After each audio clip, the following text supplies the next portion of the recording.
Hello. Hey Nico, hey Max. How's it going? Okay, I've changed the setting on my mic, so there shouldn't be. I'm hoping if that changes, but you're right.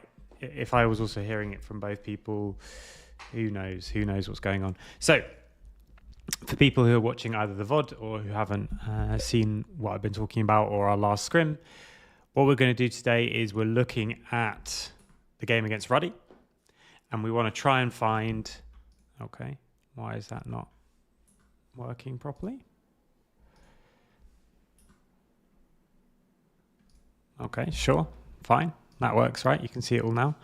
No scrims today, no scrims tomorrow. I think either there might be scrims on Thursday and Friday this week. Well, Monday, Thursday, and Friday. But for people who weren't here on Monday, what you would have noticed is that we did just like draft stuff and stuff with champions and new patch and stuff like that. And that's because actually, I think we're going to move on to try and look at something new. So I'm trying to work out what specifically that is. So how we're assessing tempo, how we're responding to tempo on the map is actually better. But what I want to do today is try and work out which way around it is. So I'm going to go through the series. I'm going to go through a few of the things. Obviously, again, if you're watching me live, you probably would have heard a bunch of these thoughts before, but I can go through it again. So for me, this draft, this is one of the big problems that we had in draft. There were two big problems for me with the way that we approach things. The first is that we very quickly threw out them doing the best thing in our prep. And the best thing for me, or for them, sorry, like as in from my point of view of what they do, the best thing is this Viban. And we didn't put much time into prepping what happens with a Viban because we were like, oh, they would never do it.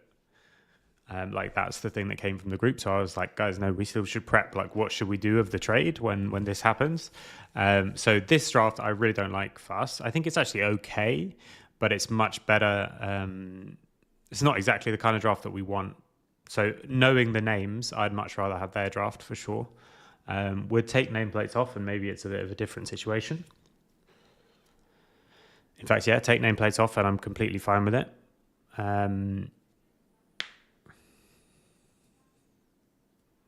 Yeah, but it's just not what we wanted in terms of the trades. And maybe we would have opted for the same thing. But I think it's very important whenever you're doing anything like this in coaching is that you try and split up the outcome or the process. So for me, the process here was wrong. It doesn't matter about the outcome. And actually, I don't think the outcome is particularly good for what we want to do. But it's still like you have to do the process was a mistake, even if we'd have liked the outcome, or vice versa. Maybe the process is fine, even if the outcome is really, really bad. So the thing is, what are we going to change? And what we need to not do going into the next series is just assume that people do like not great bans against us. Because what Ruddy did, which was great, is I think pretty much every single game, I think their bans were like the ones that I was the most annoyed about, you know, or like the most wanted the most. So that was the really big thing for them. And even against like Lost Returns, for example, we kind of just got everything we wanted. But Ruddy were really good at that. So what we wanted to do going into game one, and this is one of the things that you can do in Fearless that you couldn't do before, so it's like a little extra thing you have to think about in best of fives, is these combos, Pantheon Talia and Ari Vi, we wanted to make sure that they couldn't have two games of those combos. So they've been very good at it. They've been prioritizing it a lot. And when their mid jungle gets these combos and starts to like run around and join all the fights, they can be really good. Now, I think their weakness as well at the moment, obviously I can say this because in 2 weeks it'll probably be different, is that they really don't play side lanes very well. They massively overgroup for fights and stuff like that. But if you have champions like Pantheon Talia, you can do that, you know? Like if you're going to go to every dragon no matter what, then extra mobility and better like fight and engage tools are always going to be useful. So having both of them, like game one running Pantheon Talia and game two running Ari Vi, that would have been the worst case for us. And that's weirdly what they've kind of been allowed to do so far in the NLC. So like, yeah, literally, I think their last series, they played Pantheon Talia in one game and Vi Ari in the next game. And it's like, guys, Like this is how they play. This is how they win games. So we wanted to make sure that wasn't going to happen. The choices are basically like we come up with some counters into them, or we maybe say, right, we permaban the Talia, or we just play them in game one and make sure it's all gone. And that was the choice we went for. And the reverse in the jungle, right? Like, okay, should we just play Mundo ourselves? Should we leave it in and just play a good comp into it, or should we ban it? And this time, we decided to just ban it. But coming against them, if they get to finals again and we have the rematch, might be different, might be the other way around for all I know at this stage. Kind of depends on how things fit into the meta. So it was Pantheon Talia, Vi, Ari. Best case for us is first pick Vi, and we play Vi, Ari into Pantheon Talia. Even though Pantheon Talia is like the thing you take into Vi, Ari, it's kind of both ways, and we're a bit more comfortable in the matchup. And I think at our level, actually, Vi, Ari is just better because it's easier than Pantheon Talia to like execute in a competitive game throughout the whole game. And so we checked what happens if they ban Pantheon, what happens if they ban Ari, what happens if we didn't check what happens if they ban Vi. We didn't check enough. And so in the moment, it was like, okay, right, on this trade, which do we take? And I think, like I said, on paper, this is good because we get Pantheon Talia and they get Vi and a better scaling, but worse early fighting jungler. So this mid 2v2 for me should be mega winning. But I think actually it'd be better for us to just take Ari here and then they go Pantheon Talia, and we just take Xin instead. And the thing that we've got in this draft is that there were four? The mega strong bruisers in this patch. Again, I'm saying it so openly because they're not there anymore. The mega strong bruisers in this patch is like Vi, Xin. They're all a bit nerfed, so they're still strong, but Pantheon and Neferi. They're all better at different things, obviously. Neferi is the most scaling one. Pantheon pressures size the most. Vi provides the best pick, all those kind of things. But these four, and the massive advantage that we had in this series is that Natty doesn't play Zen. So we're instantly able to be a bit more pressured in that situation. So best case for us in game one, we play Vi Ari. So Vi's gone. They play Pantheon Talia, so Pantheon's gone. And now suddenly he hadn't played much Neferi, but it's also not, we thought, particularly for their style, because it's much less fighting, a bit more scaling. Obviously, it's still a bruiser, it still loves skirmishes, all those kind of things. But just compared to the other ones on the list. And then we threaten the fact that they don't play the Zim. So, like I said, I think actually here we should go Ari, and then they go Talia Pantheon, and then we go probably still the Rel. Maybe not against, actually, no, probably not against the... We would probably go, Xin, Kai'Sa here. And I think that's better for us. That's more the kind of drafts that we want. Now, of course, we used some of those champions later, so hindsight, maybe it's not better, and all those kind of things. But for me, like I said, this is the problem with this one in terms of the process. Then in top lane, Gwen, Nico, you asked, Gwen dropped. She just nerfed too many times. So she's. It depends where you go. Like Genji T1, it was first pick blue side game one, right? But for most places, it's not that good. And you see here, this matchup used to be 50-50 and then Gwen scales, but now just Church has just kind of run over him, although it did kind of run over him basically the whole series. So that's also the player. I think Thomas is playing unbelievably well at the moment. Then in terms of the picks, we knew that with these fighting mids, Kai'Sa is always going to be something that's really contested. And so we wanted to get rid of it. And then into the Ezreal, we take the Corki instead. Can't remember exactly the thought process behind that, but I think now it's just a good strong lane pick.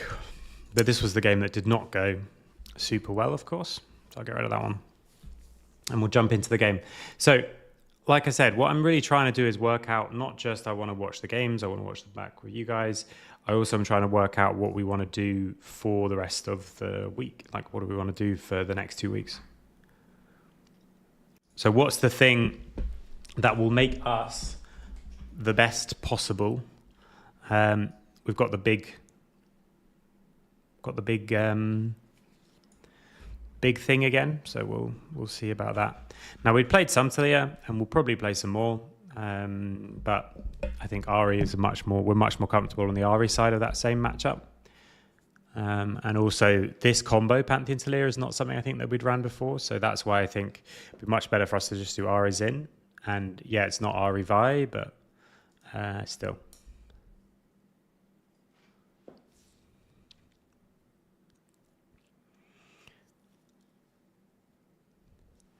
So let's see. What we'll do, as always, is we'll go through like quickly, and then we'll pause and stop and stuff like that. Yeah, I think Pantheon to Lear is good, but you do have to play it quite differently, you know, and like threatening sides and using your fact that you're faster to places and all those kind of things, which is a little bit different. And this is the downside of all the fearless practice, is because it's not that we don't play Pantheon, but we just have slightly prioritized like Zin or Vi or Neferi at this stage, that we actually had not that many Pantheon games as a team, despite the fact that it's like one of our highest priority picks. You know, if enemy bans, like there's plenty of cases where we would blue side first pick Pantheon, but mostly everyone was just doing trades, and it so happened that with our few scrim games, we didn't have that many games of even Pantheon and an aggressive mid laner.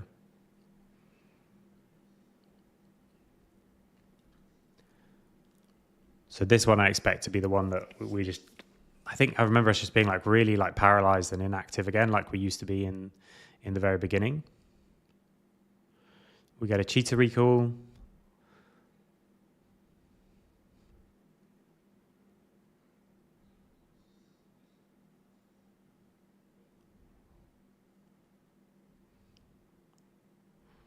We play for the top scuttle. The Fury plays for the bottom one with Nautilus. That base is a bit annoying, that base stop.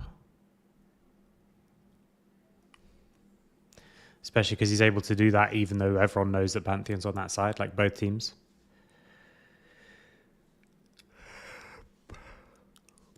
We TP back, but I don't think Peng does. Okay, no, it does. Oh no, so because of that base, that base stop just gives you TP advantage. So I can't remember if anything happens with it, but we need to be very clear about that from the very beginning. I'm also looking for puzzles always.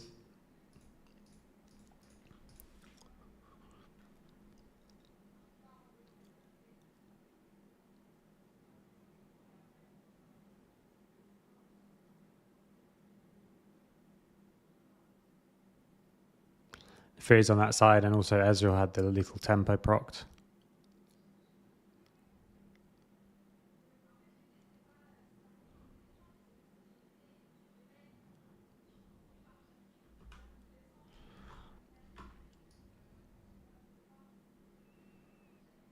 This is just from all the trades, I think. Like when the Fury's going this side, we're proxying a wave top.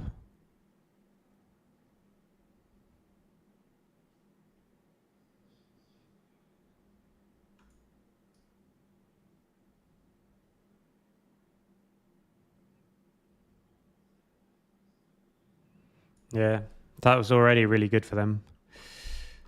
I'm just trying to see, like, I think it's just... So we use our push to get deep ward. Then they're already fighting us. Like, I think here we just have to stay higher HP. We just don't need to trade so much. Just let them crash the wave and we can't be dove. We can't be dove on full HP by Neferi. We know Neferi's coming. We know Pantheon can be here, not on this wave, but on the next wave. So like this wave is lava. This wave we're safe. We just need to not... Yeah, we just need to be... On this HP, I think we're fine. And if they can execute that on this HP, then firstly, we've probably fucked it up. And secondly, like, you know, well played. But now, it's doomed. And this is why I've said it before many times on the stream, but Expect always used to say you just monkey trade when the junglers are pathing your way, because if both people are low and the jungler walks in full HP, like it just makes everything much easier. So this, like, I think this isn't on like their jungle to be there or anything like that. Like, we would be there on this wave. We would not lose anything. Instead, they get crashed in mid with the use of the TP.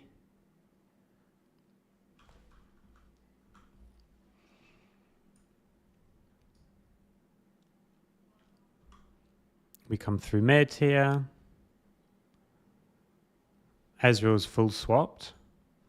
So how does this swap work? Okay, right. So we're coming out of base. We're already swapping because we want to play grubs, I guess, instead of top. Or we predicted their swap. I can't remember. Pantheon's on this side. So's Nautilus. They're fully swapped. We're fully swapped. We've got the Krubs. Their Krug is nice. We've got the Nautilus flash here, if I remember right. Because we're moving up through from mid. I think we should just play... We should just get this and then play the red buff, though. Okay, so... This is going to be a good puzzle. 15 minutes. Because I think it'll be interesting. The basic question is going to be like, what do we do with Taliyah push? So we're coming through mid lane, obviously definitely show some of the build up. They teleport down to bot lane, so neither people have TP. We push up.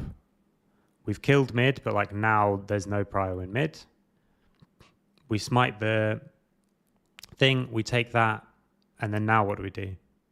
So the option is to go top to push out people from Tribush, to come back to mid lane straight away to make sure we have prio on the next wave, or to take the dragon. The red. And I think what we should do is Taliyah walks back towards mid lane because she can always ult to red buff. The Pantheon and Rel just take the red buff, and Corki roams across to make sure we secure it. And we take away 2 camps for this mid push. But instead, when we're running top lane, I guess it's hard actually for Corki to move. But he doesn't actually need to.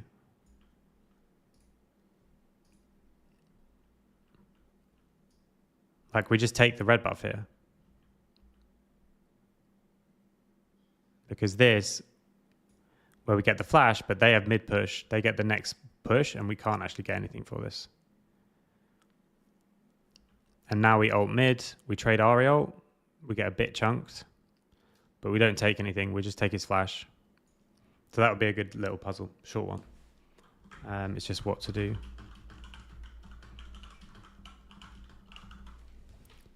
Steal red and control their jungle like is massive. Charge gets a solo kill. It's huge. He resets.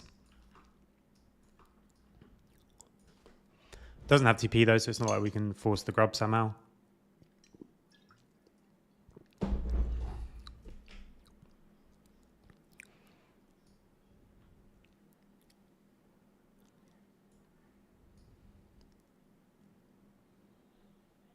Inax is trapped in his top side. We die 1v1 in mid. And we TP to swap and to get the grubs. So we get 2 grubs. We complete the swap. Game is still fine. I think we would have been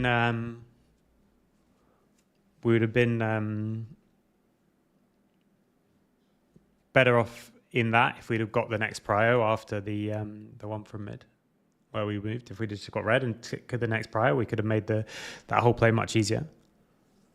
The answer to the title, Jack, that's the point of the stream. We want to find out.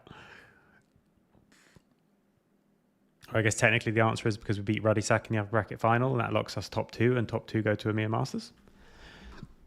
If that's what you mean. So we get grubs. With their swapping, can we stop them doing this?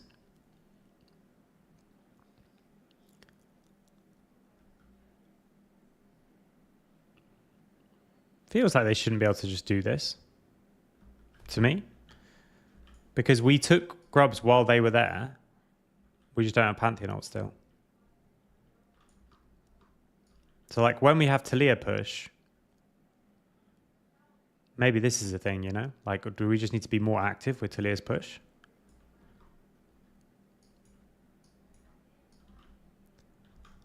Okay, like we fucked the TP. Like we should just run. Like again, this whole sequence is so much easier if we didn't fully give up prio. And we'd have just held it for a while. We'd just taken red and held mid prio, and then we could have done another sequence, which would have been while the grubs are up.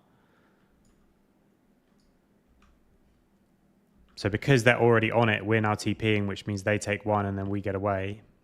We get the rest. And because of that, they're first to bot lane. Only just.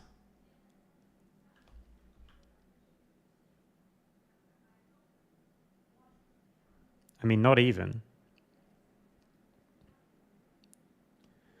We hold mid, that's why we're second to bot. But like after we take the grubs, can we back and open bot side? And then play bot camps in the dragon, or do we have to do these top camps? Probably we have to do the top camps. Now we would have, if we hadn't have messed about with everything, obviously we're starting to get very deep into the would have, should have, could have, all those kind of things.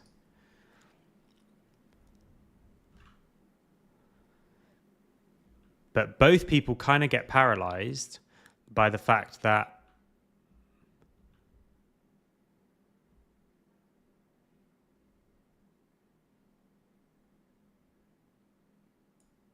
so what I'm thinking about here is like, considering Rel is already mid, can Rel just hover around and they push mid and go in together?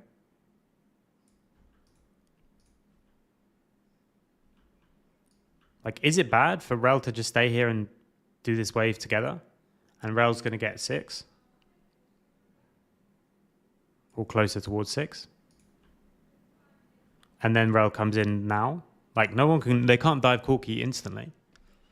And then with Rel, we can actually control this area. Rel Talia can walk in here, right? Especially if Ezreal shows. Maybe there's 3 people actually, so maybe you can't.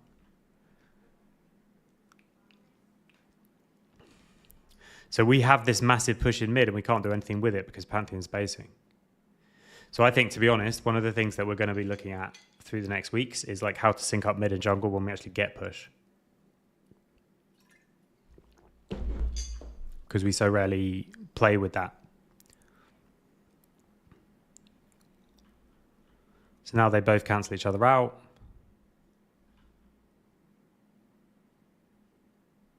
I mean, that sweeper was fucking terrible. I think that was a mistake. Okay, but they don't take it anyway.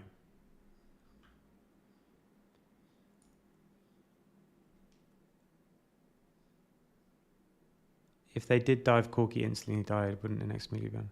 I mean, they can't dive him. That's why it's okay for Nash to be mid. Like in this case, Nash can still be bot for when the wave actually crashes in. Like he comes this way, and now he goes back to mid is what I'm saying. It's like now we know they're not playing on this wave. They're not. If they want to dive on this, they have to already be here, already hitting the wave, because otherwise Corki just now we know it's safe. So you can go back here, and then enter mid through mid together. Or like I said before, you can push on this, in which case Corki just doesn't step up, and then we see that they don't dive. But I think this is actually better. I think what we did is actually better. I don't think you don't need to like rush through mid because we're just not that far behind in tempo. Like if we were further behind in tempo, you could make the case, I think, that you rush through mid and you try and stop them on the dragon, but they can't do it anyway, so they don't do it. I just remember, like, I saw that they did do it and thought it was in that moment.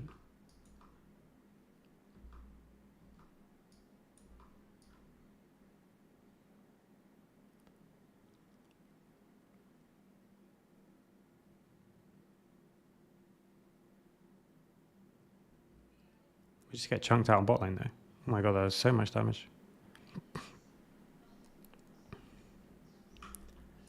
So with like Talia coming down, but she doesn't have ult, I guess. How long is her ult? 20 seconds?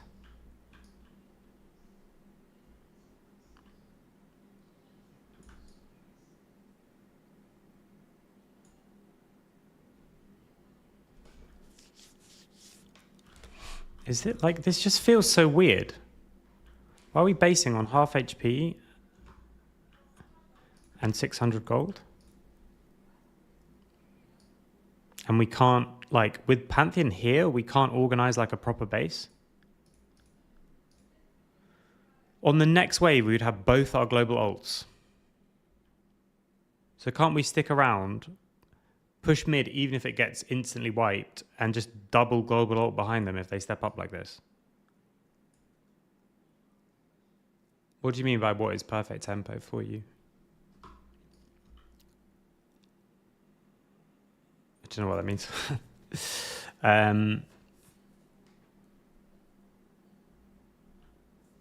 Like we have both our global ults now.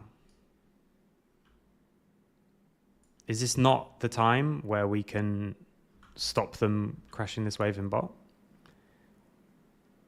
Because they get a plate for Ezreal alone. They deny 4 minions and they take dragon. 5 minions and they take dragon. For us to make a play on top. I mean, this one was just mega in. Like when you just have to play this side because we're literally all this side. They're the other side. What are the opportunities you expected the team to take this game?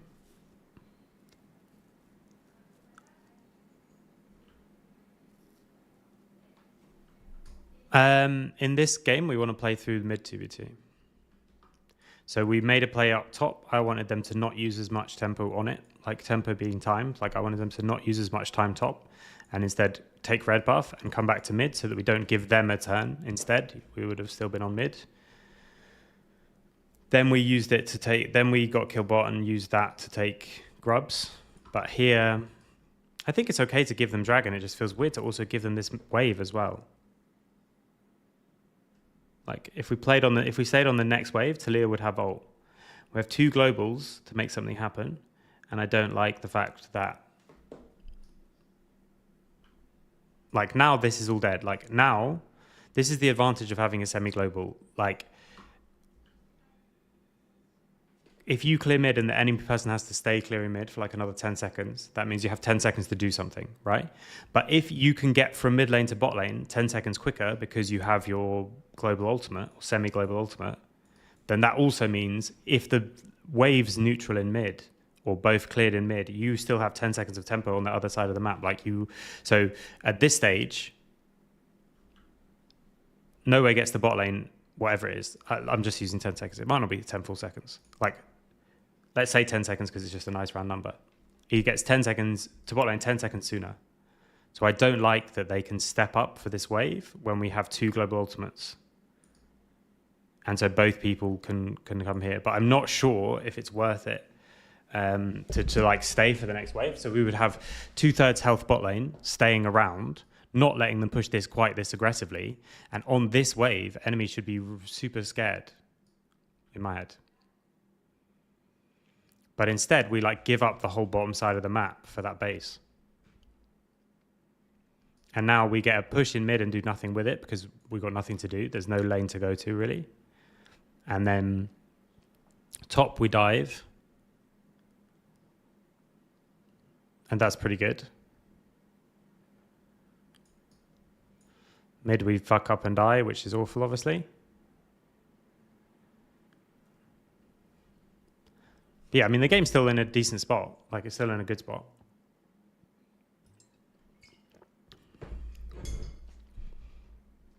I think our deaths in bot lane were kind of unnecessary. I think our deaths in mid were kind of unnecessary. Well, obviously dying solo is never necessary, so their top lane death was also unnecessary. But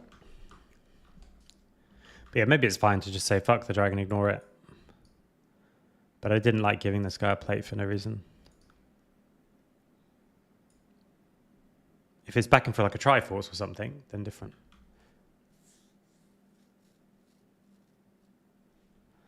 Not necessarily.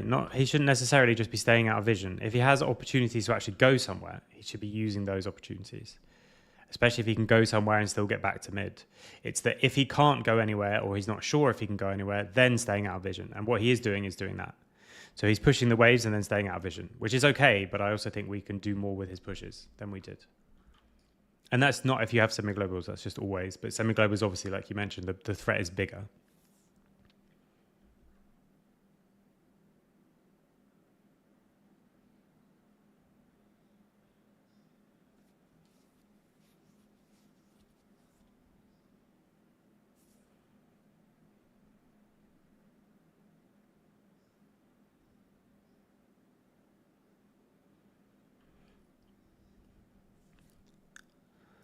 Okay.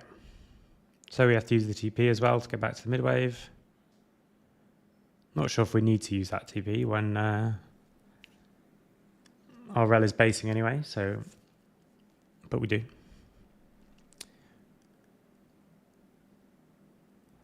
Top lane's going really well. Henry Fury already has 2 kills.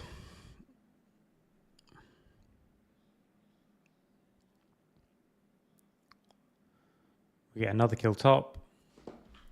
But here, for example, like when we're trying to make this kill top, the danger is what's going to happen on bot wave. So we clear it as quick as we can, and we should just run, and then they have no counterplay. Okay, that's good. We recall in slightly silly spaces. But now the question is like, how are we going to retake? And I think we can be greedy. Like this is not what you would tell a team that's maybe at a lower level. Like you want to do one play at a time. But actually here, we can kill top and not lose control of our whole bot side, I think. Because we're first on mid with Rel. So we can actually push the next wave and instead use it defensively rather than aggressively. Because I don't know what we accomplish falling towards top side here.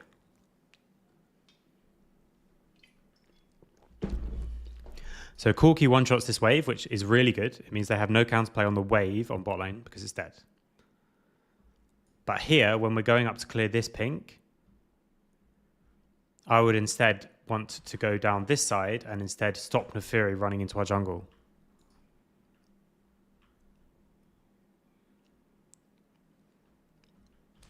Because, yeah, you'll have it'll be 2v2 here and you can at least slow them down a lot. And then by that point, Pantheon can come back and recall and come back towards this side. And she maybe doesn't get as much. Or, at the very least, like, let's be on the next midwave super aggressively then. Well, we can't because we saw Neferi there. But I would rather use our turn in towards bot side to defend bot rather than to use our turn very aggressively to attack top when top was already going down. Because now, like, they take both these camps, and I just don't think they need to. I mean, it's still fine. Like, they have control fully on this side.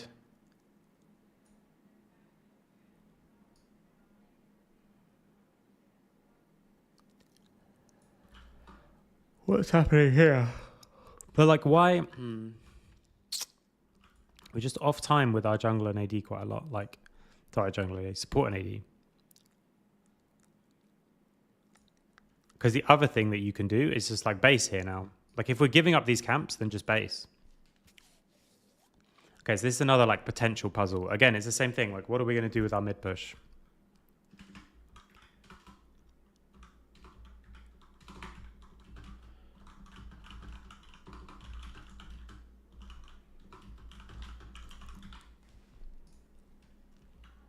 So here, at this point in the game,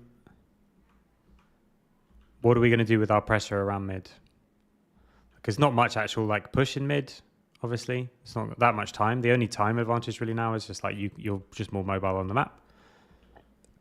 So if we're going to go this way, and Corki's now recalling, or wanting to recall, for me, Rel should clear this and now start recalling. Just channel base. Like either we give up these camps and we do this. So the options with this is help top, but help shouldn't need top. We shouldn't need help top. We have both flashes. She doesn't have flash. Like this is a death. This is a kill. Now that we're in this brush, this is just basically a kill. Probably. Rel being there, I don't think makes much difference. So the question is, with these two people, do we go towards this side to try and defend camps for Neferi, or at least slow her down? So I think if you come this way, I don't think you can actually stop them, because by the time Nautilus gets there, it's 3 against 2, and that's tough.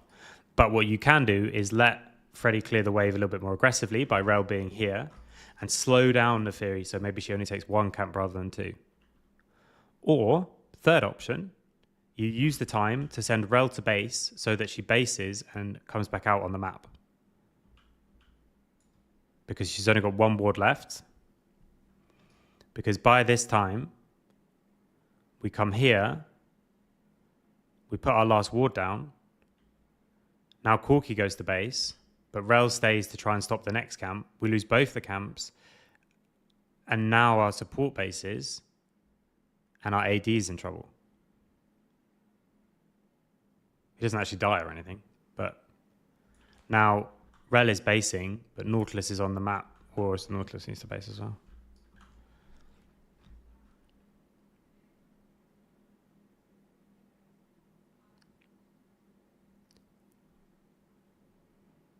So actually, it's Smurf actually, but I don't really know what we should do with that mid push. So just a question around that would be good.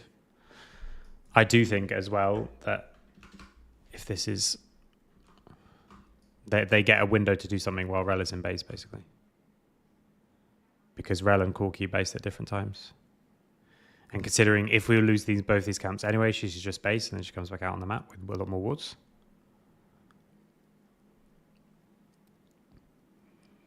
Okay, I mean, this game, okay, should be in a good spot, right? So what happens on this side? I can't remember how we even fucking throw this. I thought at the time, like, this game was never going well, but I guess that's just my, like, bias, feeling uncomfortable with how we ended up with this draft and stuff like that.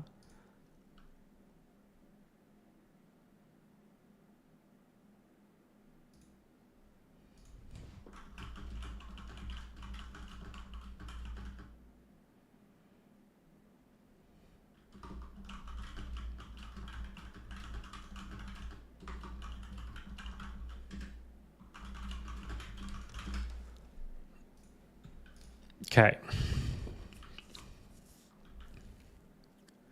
Then here, so we get kills here, but she's taking our camps.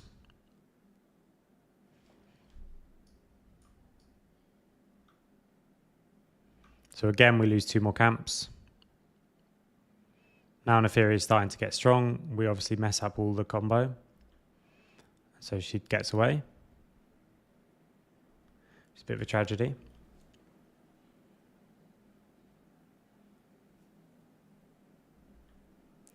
Yeah, we will get to game 4 when we get there. But we had a specific idea going into that one. I think we did it wrong, but still.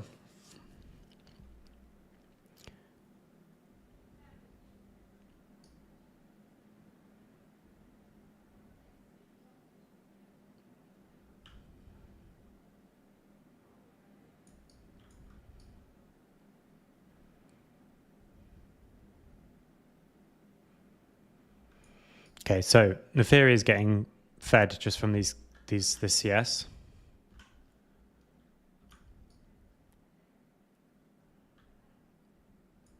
We put our bot lane mid. Do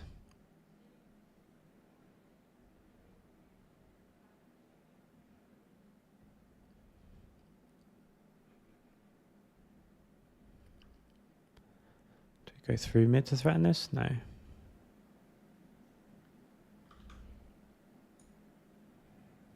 I don't know what even happens in this game.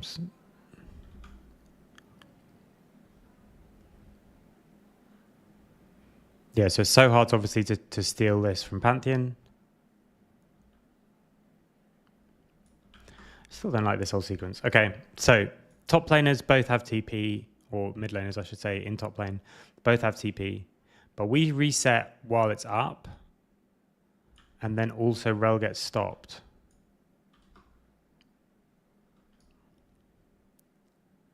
So let's move this down a little bit because so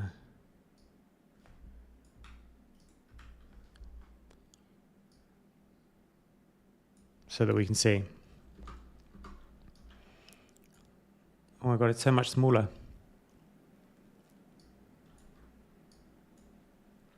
If you're going to pressure for a kill, how much gold are you willing to lose for consistent sources like CS? Never as much as the kill, I think, in terms of what you would actually want to trade. Because even kills that you are pretty much kind of sure that you're going to get aren't actually like guaranteed. So this top lane kill, I was saying like it's pretty much done, but still technically you could just flash and accidentally use the W the wrong way, all those kind of things. Whereas like clicking on a tower and hitting a plate, you're getting that gold. So I would say you should never be looking for, to be honest, I think very rarely you should look for kills. Even there, I would say the reason that this is going to work is because the wave is pushing towards us. So either she plays mega defensive and gives us the freeze, or we get the kill, and either way that's good for us. But I just think we can use our push to secure the grubbies as well. So a minute left on Dragon. No one really needs to base at this stage.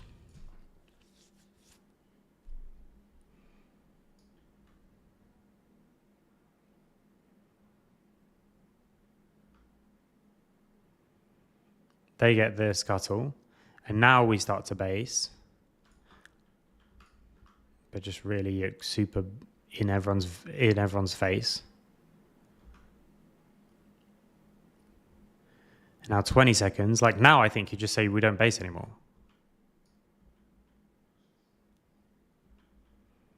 15:29. Okay, maybe you have to. You get hit by Azult.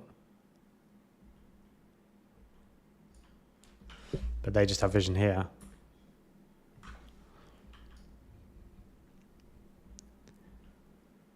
So we get stopped on the base twice.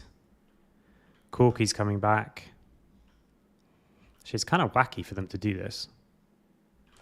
They just 4v4 start this dragon, basically. Like, they're just guessing that Skorky's in base.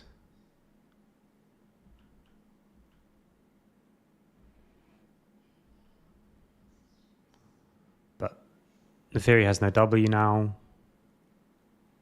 Like, Corky's just a bit too far away. We should just leave. We took it. Just leave. Okay, we do. We do just leave. Oh yeah, this one is just mega. This play is just really bad. So we take tower in top. But Jankos just goes way too far.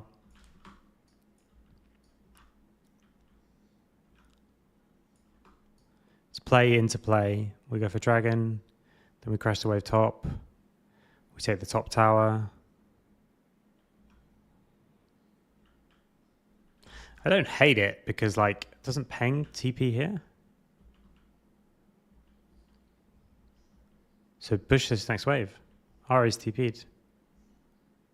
Which he does. We should just leave him and it should be one person. If it's one kill, then it's actually fine. Yeah, and we get a bunch on mid as well. Yeah, so actually it's fine. I mean, it's an in, obviously, but like it would be, it's not like something I want to look at.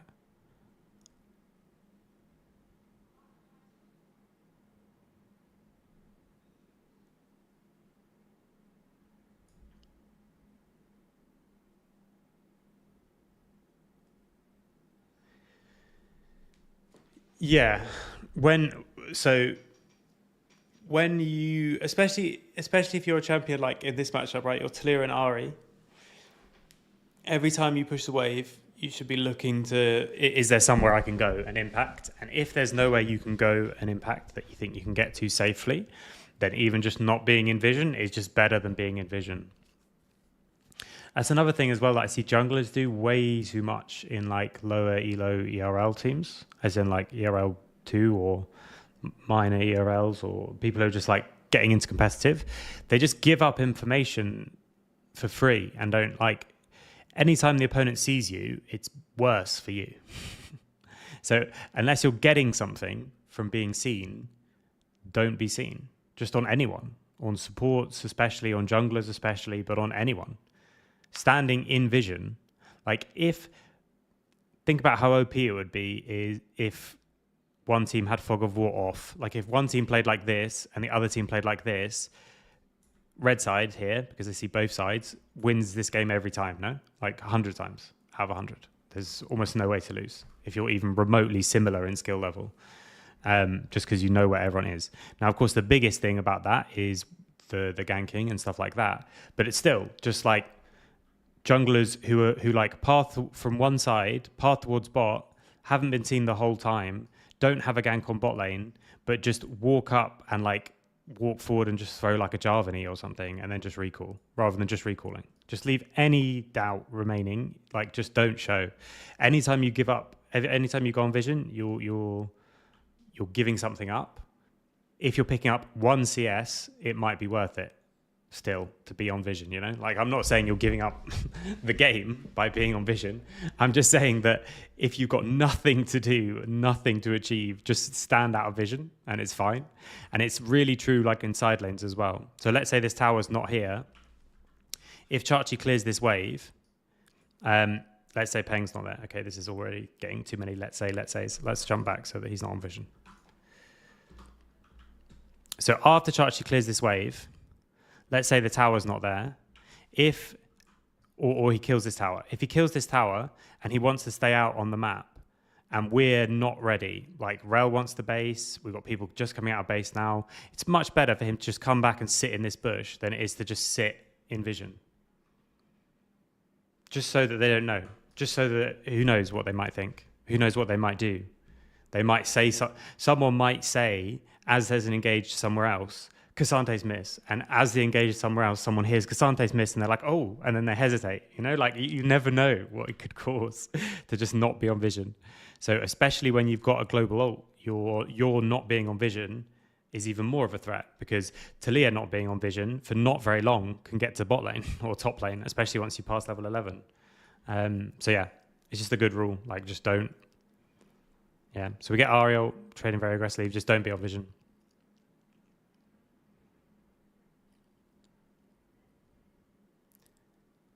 So this Neferi scaling obviously is going to become a real problem for us.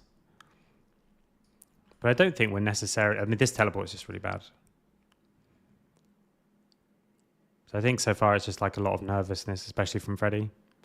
And that was the problem, especially with what he was saying before the game, like I'm feeling a bit nervous and that kind of thing, because he really wants to go to EMEA Masters. I think that's where the Ari first pick would have been just much better.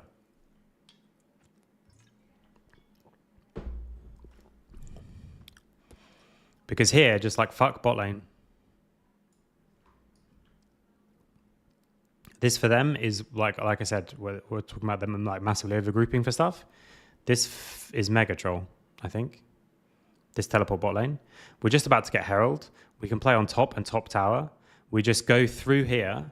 Someone goes to top. The rest of us go through this way. And we just kill top tower. And at most, they trade it for an outer tower bot. But actually, Touch has got half the wave, so I'm not even sure they do. Because he's not dead here. Like, they have to use so much to kill him. Like, we'd already be, like, starting to pressure this tower. And also then, actually, Pantheon can walk through mid and can threaten the ult down bot lane. So the teleport is there kind of useless, but other than that, it's okay.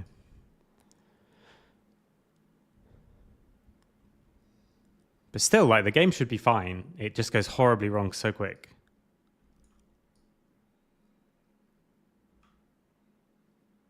We did talk about it, but I think he already was teleporting. And, like, it's just that's a nervous teleport for me. That's just nerves.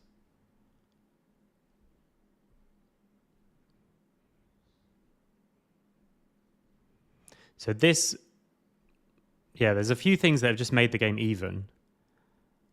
A bunch of our deaths, I think, are just completely like silly and needless. That's a nice base. We actually have 3 people coming out of base together. Good to see.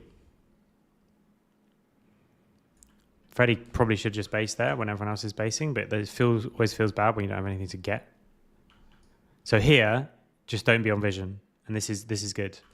Like, if he's just standing here, or even like anywhere we know they have vision, like here or whatever, even if he's not in danger, which he would be in this situation, it's just better to not be standing on vision.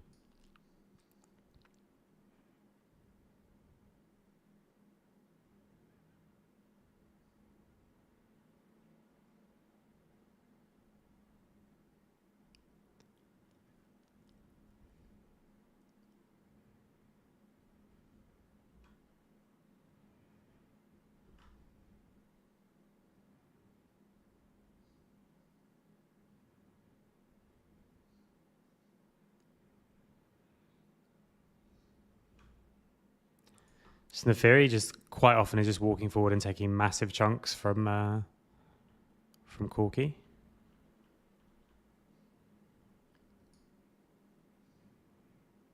Then we take this.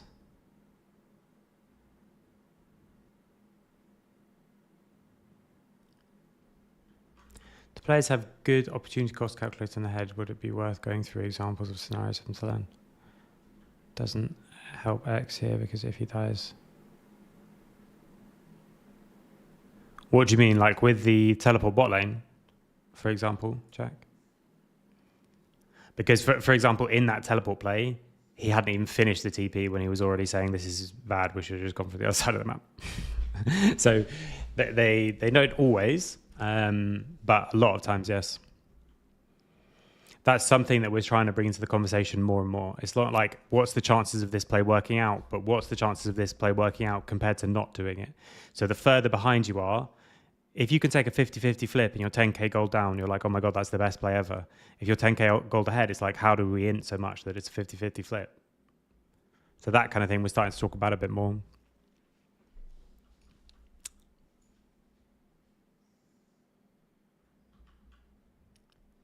Yeah, but you don't have time to stop and think in all these cases. So here, where was it? Here. Okay, there. So here, we weren't exactly sure where they were going to go. So everyone's like ready to respond. And to be honest, because he's more ready to respond is the problem. If he was a worse player and didn't realize what was happening bot lane, then he wouldn't TP. So that's also better. But what happens here is we're talking about like how we're going to respond where they go. And then Charch is like, oh, they're all bot, they're teleporting bot. And in that moment, Freddy's like, starts to teleport. And then from here, now he has time to think about it. Because you don't have time to think about it first. If the teleport was needed, it needs to be channeled as quickly to when they're channeling it as possible. But this is mega int.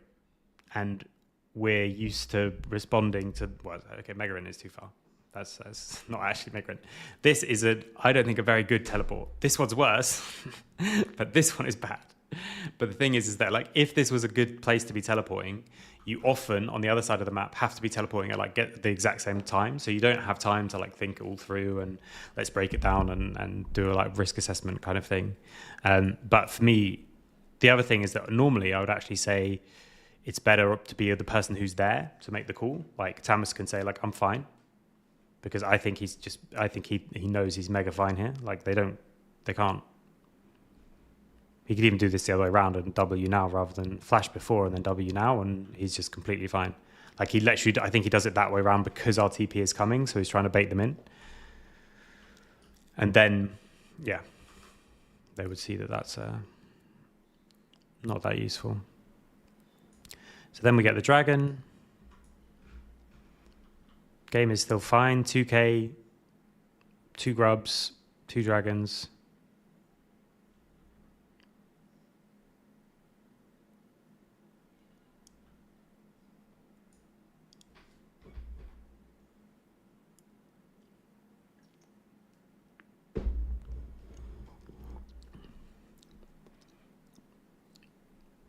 Yeah, I mean, it's something that they can get better at, for sure.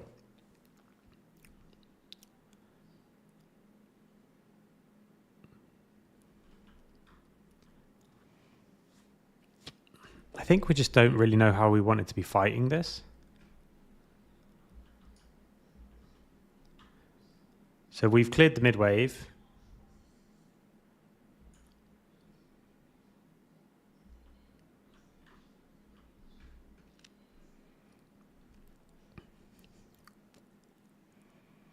I mean, I think this is just kind of in. I think Nash just insta goes, and I think we just hard win.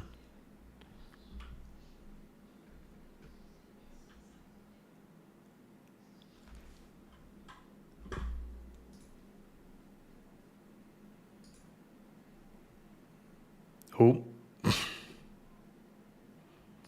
Yeah, you're right. It's because when I write out a title, I copy it from one to the other. And so I wrote it out in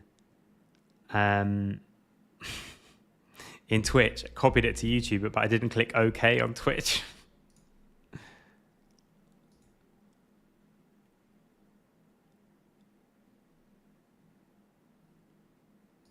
That's a tragedy. Anyway,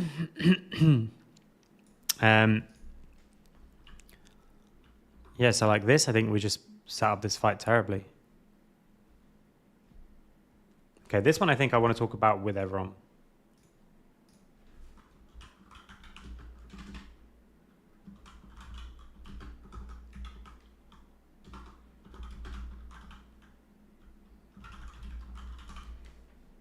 I mean, this is just criminally bad. Like,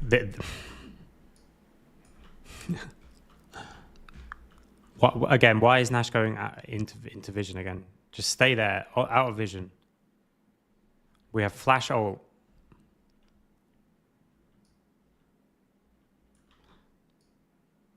Like, if we're gonna do it now as well. Like, everyone comes to it.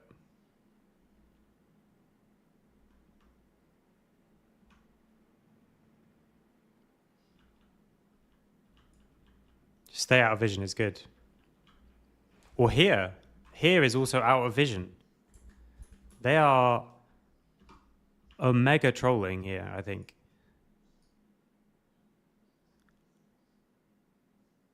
No. I think Inax was... Well, yeah, okay, Inax got tilted by the way that other people were playing it, but I actually agree with him. Nash just needs to wait there. Just go. These people both die. Neferi W's it maybe. Talia is standing right there. They either both flash or they both like they're dead is what I'm trying to say. Firstly, just stay out of vision. So with Atakan, there's another pocket of no vision here. Like in this pocket, you can stand there as well. So if you're either going to stand here with Talia and then just stay there, I think that's probably best. Just wait here,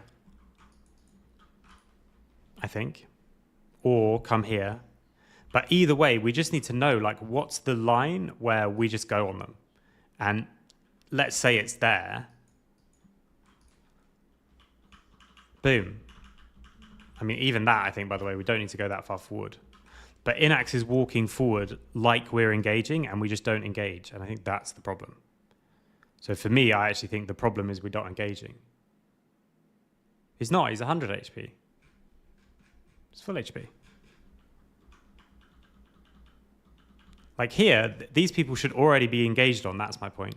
He's walking forward as if we're engaging, and we're running backwards for some reason. No. He can't wait. The level, like, if you wait for the engage before you start making your moves, you'll lose way more team fights. Like, you have to be engaging together as a group. You can't be engaging as, like, the people with the engage can't go and then everyone goes. Like, everyone just has to be going. Obviously, Jankos also takes way too much damage from Atakan. But this is just like a comedy of errors, this whole thing, I think.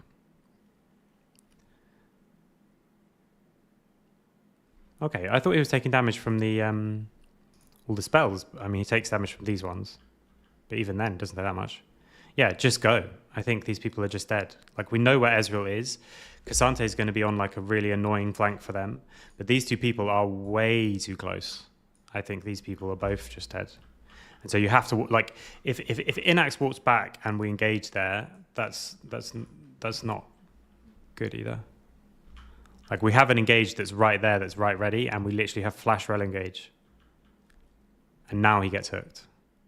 But already, and obviously he could flash the hook, or he could be ready for it in W and stuff like that. But already, like, he's had to suddenly shift his, like, mindset, because these people should die here.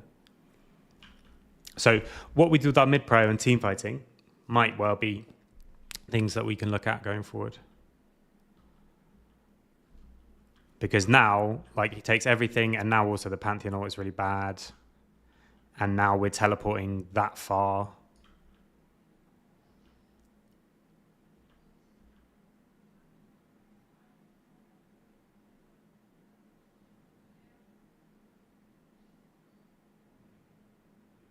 Tragedy.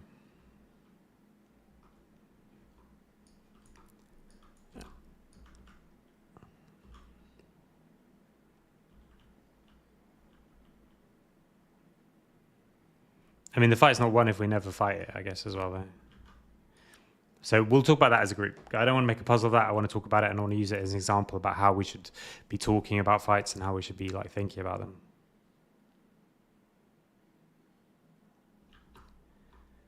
Because especially like going in, like the most crucial fight, honestly, when everyone's flashes up is Rel Flash, because the Rel combo is just a omega engage.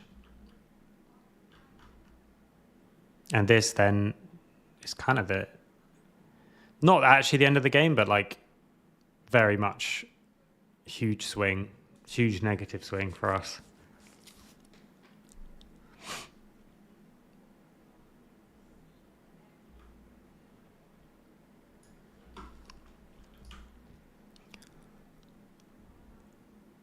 Now Talia has to be catching bot. She has TP. And Rel's just getting like this. And then we stack the CC on the Rel on the Neferi W. We just have to not use our CC at the same time, and Neferi should die. No flash Neferi should die if we just don't press CC buttons at the exact same moment, because this is also really aggressive. It's 3v3 here, and we have teleport. Because look, their most fed member loses half his HP for nothing. And then it's the second phase of the fight where we just mess it up. This would actually, I like this more, like not because the Rel one's the most predictable, right? So if that hits, then we Rel W. But we get pulled out of it, unfortunately.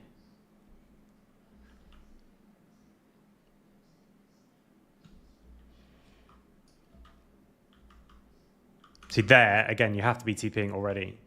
So that's why it can't be like a full decision, and that's a really good TP. The ult is just a tiny bit wrong. This is just not being fully comfortable in Talia. You also can E as you're traveling. Yeah, which he does. And then just the Q just so almost hits. And then because he needs to get 1 or 2 autos, like Freddy fully dies for that 1 HP person. Whereas, like, I mean, the idea is good, but I think actually you just wall this way and jump off this way, and then we just kill, like, 1. And it's a shit. The problem is that we get baited by trying to chase the Neferi. Because it feels like it should just be insta-kill, but she's just a little bit annoyingly tanky. She's the same level as well.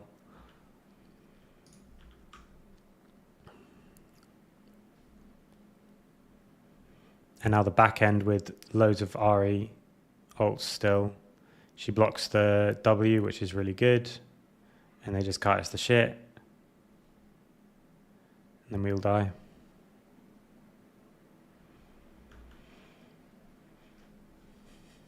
Okay. I'm also more happy with the draft than I thought I was going to be, what I remember, and I'm more happy with the game than I remember. I thought it felt like this the whole time, where we're just kind of just getting nothing working.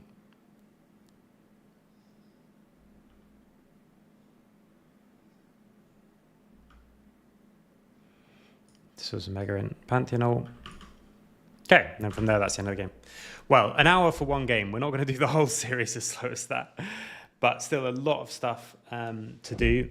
I'm going to look at that fight with everybody, and then maybe the fight afterwards as well. Let me see.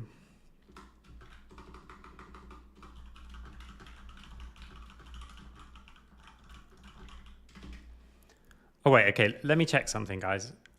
This is a small, quick sound test. Now the mic sounds good, I hope. This is my hope, at least. Well, I could turn it up actually as well. I don't know if that makes any difference.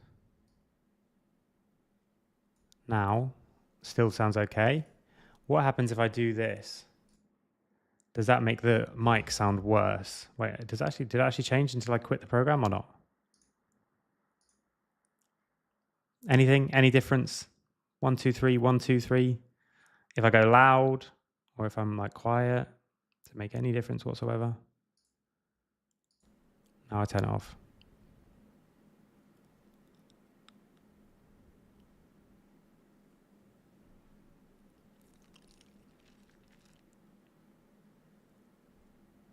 Okay. Well,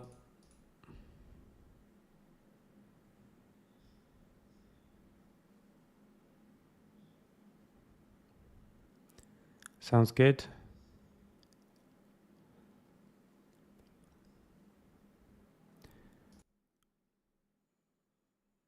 Okay. What about now? I don't know. We're basically in the podcast, we're having sound problems and it sounds like crackling stuff and we can't work out why.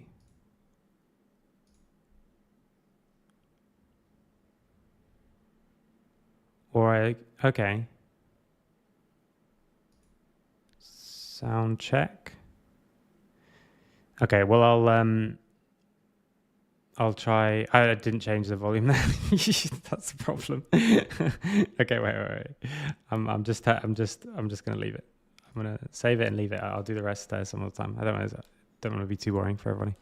Okay, so that's game one. A couple of good puzzles, I think maybe. Oh, a critical error.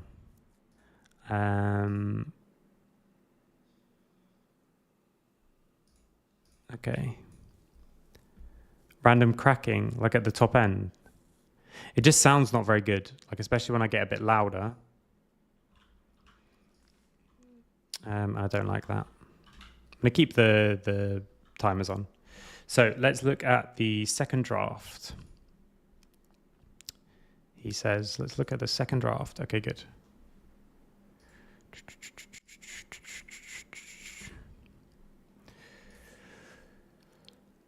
Okay.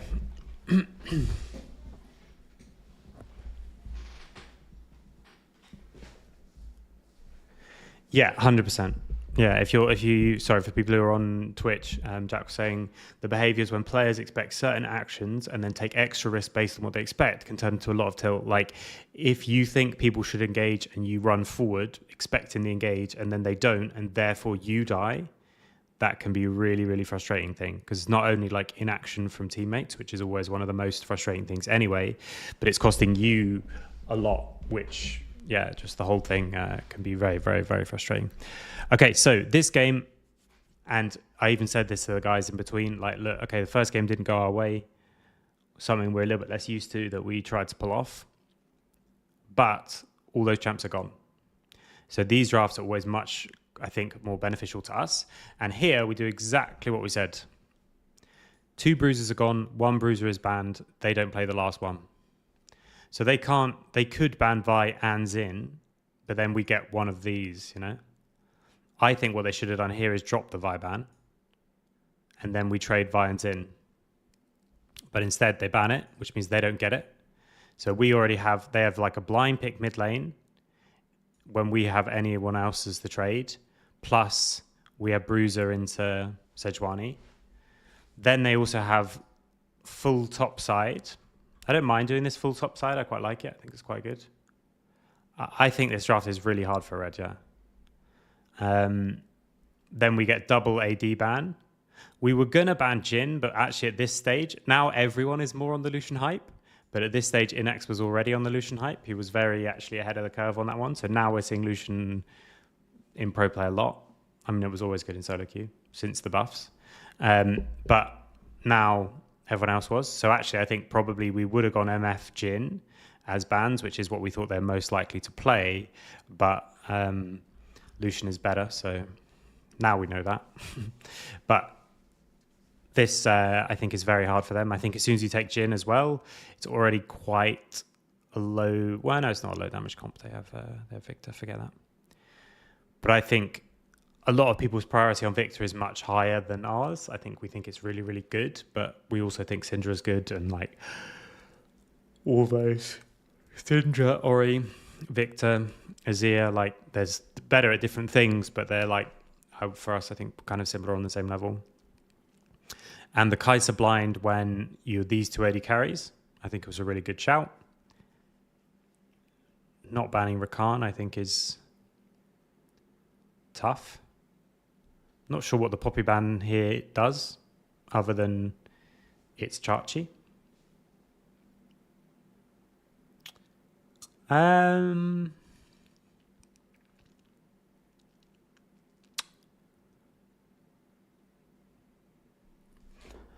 I'm not sure what they pick. I think Poppy here, honestly, for them on 5, Poppy support, if you can play it, is not bad.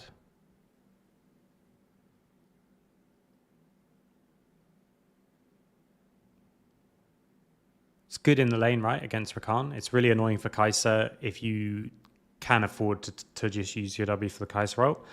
And it's also really annoying for Xin, and also Poppy support in competitive games is mega annoying because if you hit the right ult at the right time, it's just like, poof, unlucky. Yeah, so this game is much more the way we want to play, or have been. Shouldn't say the way we want to play. I should say the way we're very comfortable in playing. So much more kind of run of the mill with this one, and I think this game actually was just not that close, if I remember. Yeah, exactly, Jack. They're just like slightly different. It's like I was saying with the bruisers, right? You have Xin, Vi, Pantheon, Neferi in this patch. They were all the best jungler. Some teams preferred some teams preferred other ones. Xin is probably the best fighter out of those ones, and especially with like an enchanter who works the best. Pantheon has the global pressure, Neferi scales the best and has a lot of poke. Vi has just like one click pick and insanely good against tanks. Like they're all slightly different. So like, okay, Victor has decent range and more consistent damage. Syndra has more burst and CC and pick potential. Azir has probably the most all-round and side lane, so like late game scaling and side laning. And Orianna has great combo with stuff like Xin, Nocturne, but also has a bit more like safety for other people, like shield and speed boost. I think is really, really valuable in competitive. So they're all like good and tradable, I guess is the way to say it. No. I can see both Twitch and YouTube. I'm just reading it out for the people in the other one. Like if someone asks a long question on Twitch, I'll read it out so that the people who are watching on YouTube can see it. So you can watch in either mode. I think probably from my point of view, I guess probably it's better to watch on Twitch. I don't know. It doesn't make any difference. It would if there were loads of people, but there aren't, so it's good. That's why I want to just be on as many platforms as possible, just so more people can see. Right, so I'm going to go through this one a little bit quickly, considering we're already an hour and a quarter in and we've done one game. And I think this one is the one that's the least interesting. This was a bit of a problem. Bard level 1 is just mega if you hit that stun, and then top lane died. And suddenly it was like, is this not such an easy game? Not easy, but like advantageous game.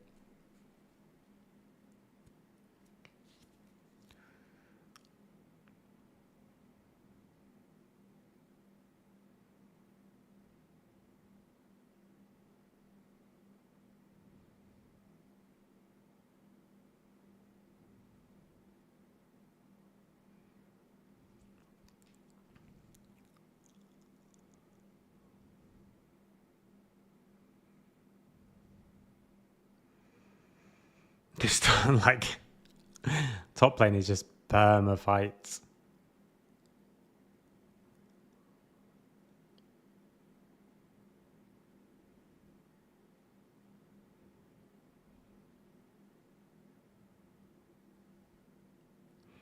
Then we get some other solo kill, red buff as well, so we can just insta force on onto Sedge. Now 2v2 kill.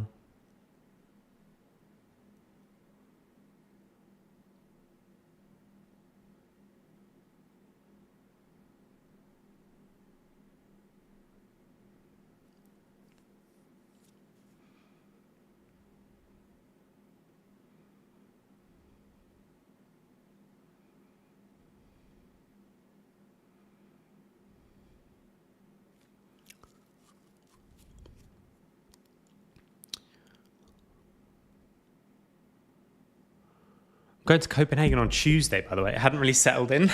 It's like so soon.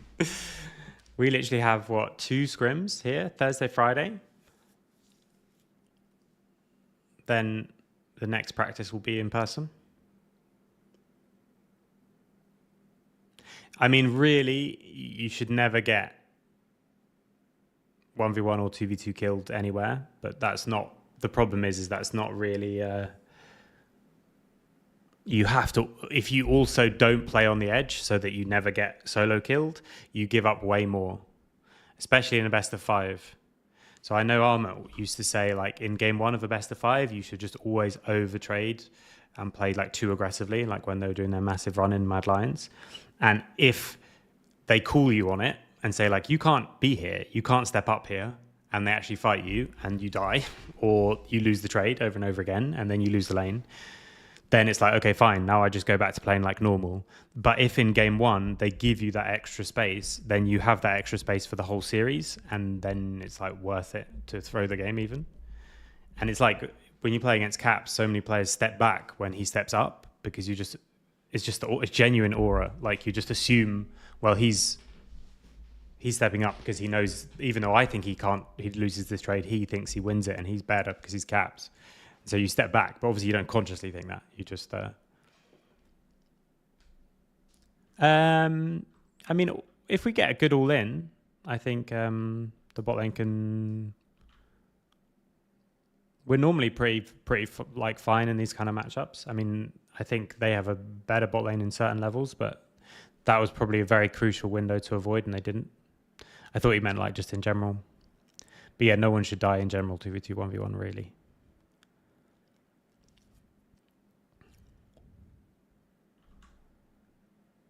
Freddy's just staying out on the map a long ass time, and I think he doesn't even die for it, but he still stays. Flash trade. They just want to camp mid because that's what so many people do against us. I'm not sure how beneficial it really is because, like, Freddy's so good at just being useful no matter what, and so it looks good because, like, you get a few kills on the board because he sometimes positions badly.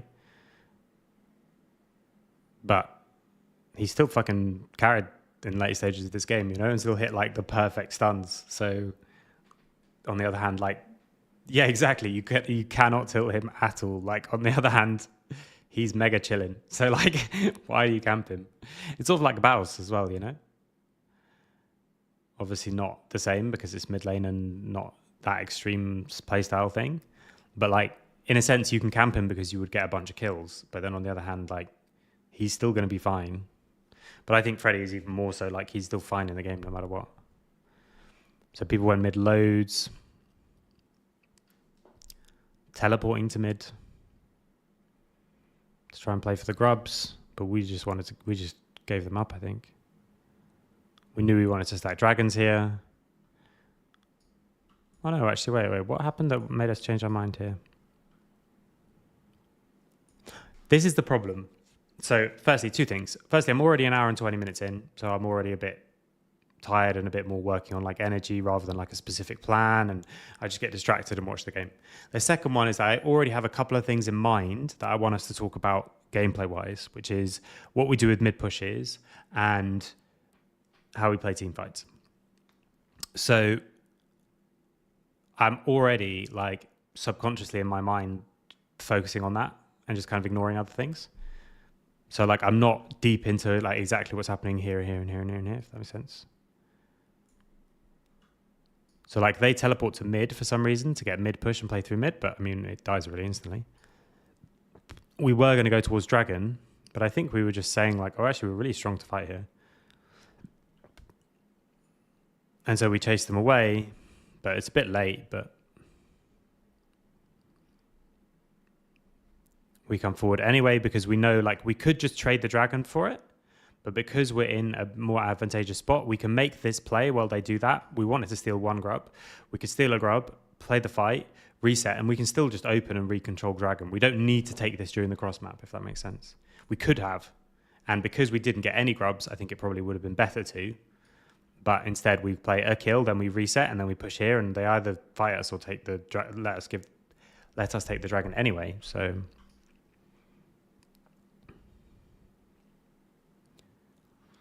And we knew, like, from our scouting that they are desperate to fight for every dragon and stuff like that. So if we're better at fighting, it's probably better that we're not even taking this stuff on the cross map. On top side.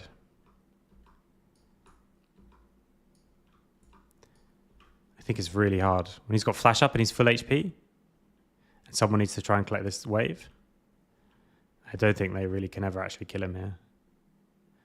Like you can queue the wall and throw ult at him and hope he doesn't flash it or ult it and stuff like that. If he fucks up, they go too far. But like here, it's because Renekton's already gone. That's why he walks in.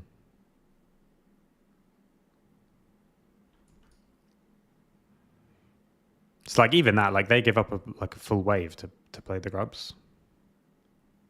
Because the mega priority was the grubs, and that's the stuff we talked about.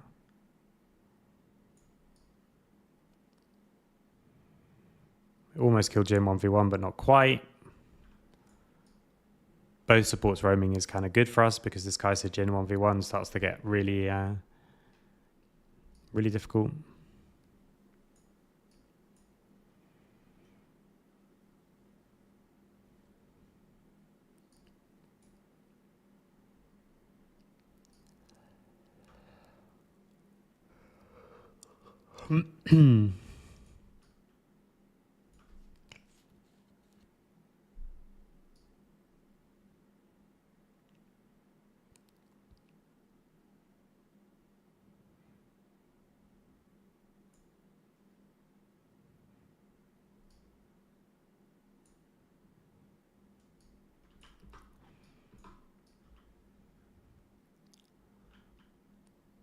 So he has vision on this side.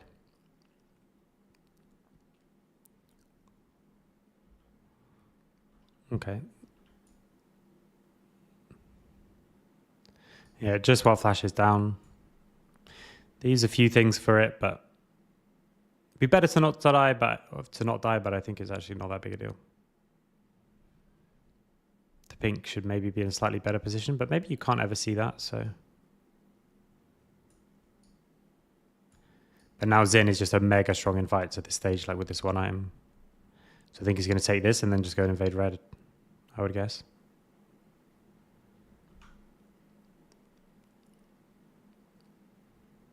So like here, we're talking about junglers like showing too much. No, we're not going to scrim LR before finals because there's obviously a decent chance that they're the team we'd play against. So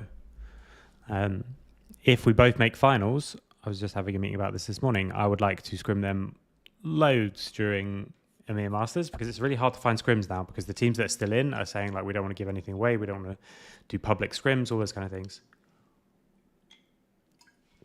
So if we both make it and we're both the NLC representatives, like we both want NLC to do well, like as we show. So here, most junglers would step out of the bush here because they're just like trying to get something. I mean, he does still mess it up because he assumes that we're going to be quick enough to do this and we're not. We should be quick enough to land this. But my point is just like, don't show until you have to. Or sorry, that's the wrong way to say it. Realize that showing is always bad. No, always is probably not true either, but you know what I mean. If you can accomplish the exact same thing without showing, then do it. So if you're doing nothing, do nothing out of vision.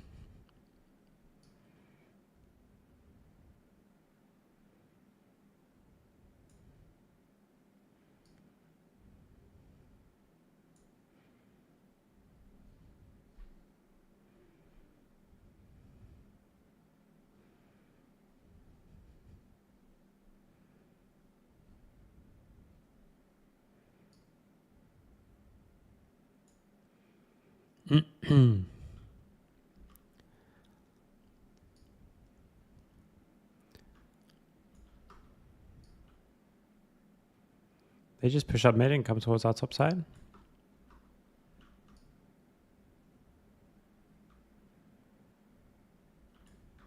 Oh, they just play through top lane? Yeah.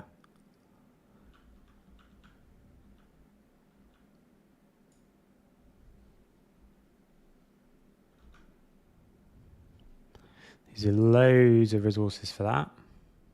Yeah, Kai'Sa can kill Jim 1v1, yeah.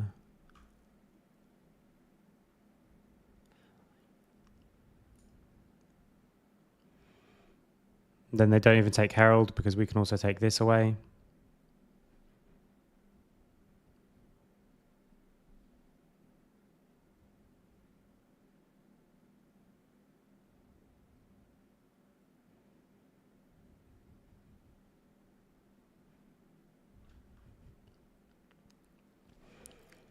Yeah, so like the game is in a very good spot at this stage, I think, for us.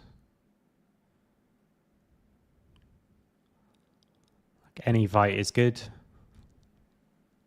pretty much. Jin gets mega chunked, so we just take the dragon.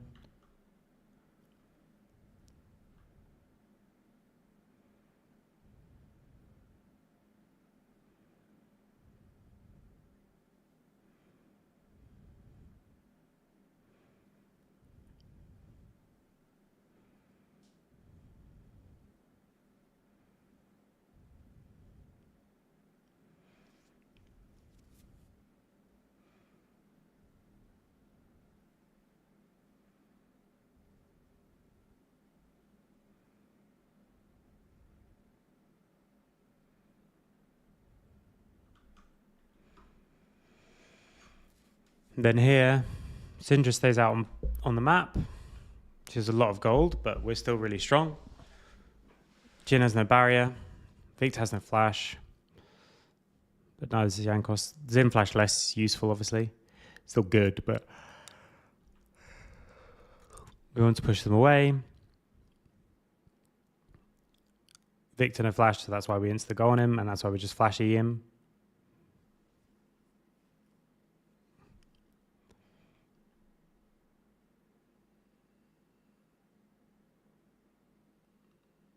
Yeah, I think the grubs is okay. I think we're just too slow on it. But yeah.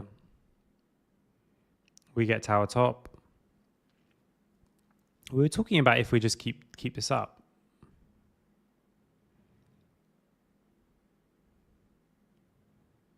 But yeah. We'll just get, like, we get another tower as well. We get them here. Like, from there, the game is kind of really, really hard, I think, now. For them, I mean.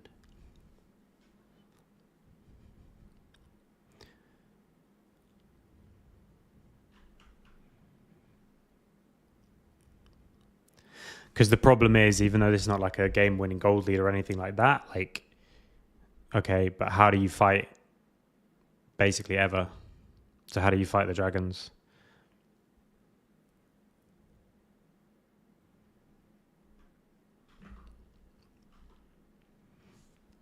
Then we can just push up through mid and go towards bot side.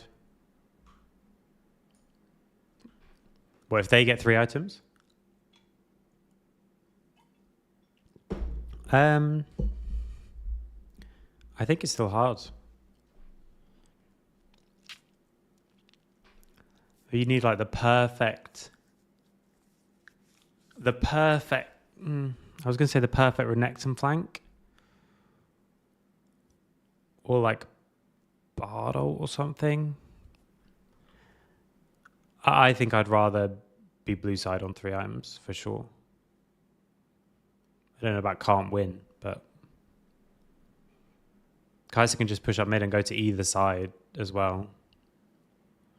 And has a lot more damage to get through the tanks. Like this Kai'Sa build, like we can just mega shred the front line. And all of this time, like we're still kind of chilling. Like Sion's just pushing top. We were literally saying in that, like we're not particularly panicked in that kind of situation in the comms. Like we're just.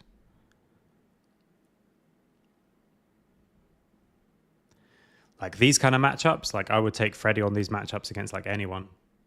I mean, like, okay, Nemesis is also very good on these mages. But even then, like, I think Freddy is very, very, very good. So, like, if it's like, yeah, Syndra versus Victor, or like Victor versus Ori, or Syndra versus Victor the other way around, against like Peng or something, like I think we're good.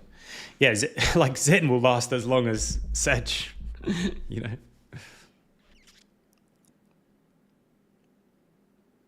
I'm not going to discuss that, Chuck. I don't think it's a good idea to discuss like 100 things when it's just like a little. We misread where everyone was one time and we didn't misread where they were the other time. I don't think. Also got the top tower, yeah. Now from that play, even like it's when these inner towers on the outside start falling that's where the gold lead goes from like something to huge. So Sion's going to go and collect this while we get the other 2. Then we're going to push up this.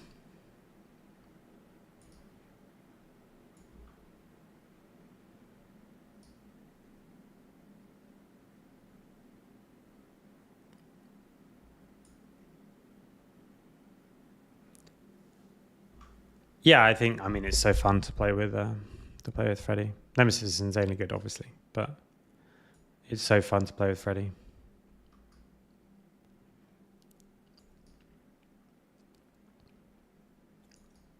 So we can just keep pushing this up and threatening. Syndra has TP. So we just TP to make it happen, to make sure we're there first, because that threat for picks is like really high.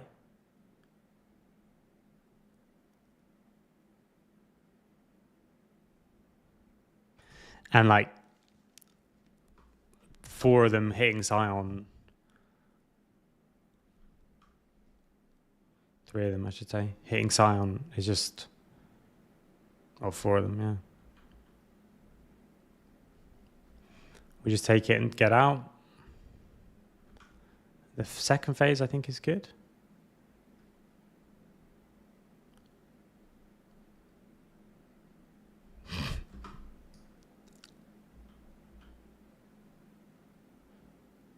Yeah, I mean, Nemesis, this is what I said before. Like, someone was asking, I can't remember if it was you or someone else, was asking, like, is Nemesis, like, because he's so negative in... The question was something like, because he's very negative in comms, is it bad to have him in comms or something? And, like, the thing about Nemesis is that, like, okay, his tone of voice often is quite down and, like, energy sapping, which is a problem and very difficult to fix, but something that could be fixed. But actually what he says is so often also like amazing. And when he's like locked in on the right champ and he just runs the whole game, like Jankos did in the games against them, if you get those moments with those players, like sometimes it's just such a, like, you don't see that, but obviously you guys can hear it now, which is awesome, because that was one of the like joys of coaching, where sometimes it just like works and you see the player in your team just like absolutely run a game.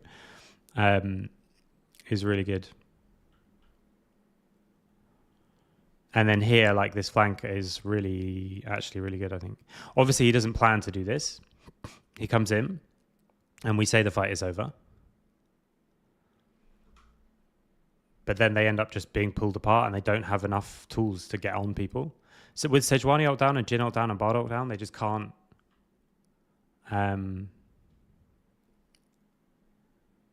they have to just jump into Syndra. And he doesn't even risk it, because he probably doesn't die if he gets rooted there, but he literally doesn't even risk it. It's just like, stay full HP and just win the fight. It's a really nice stun on the back end. Massive.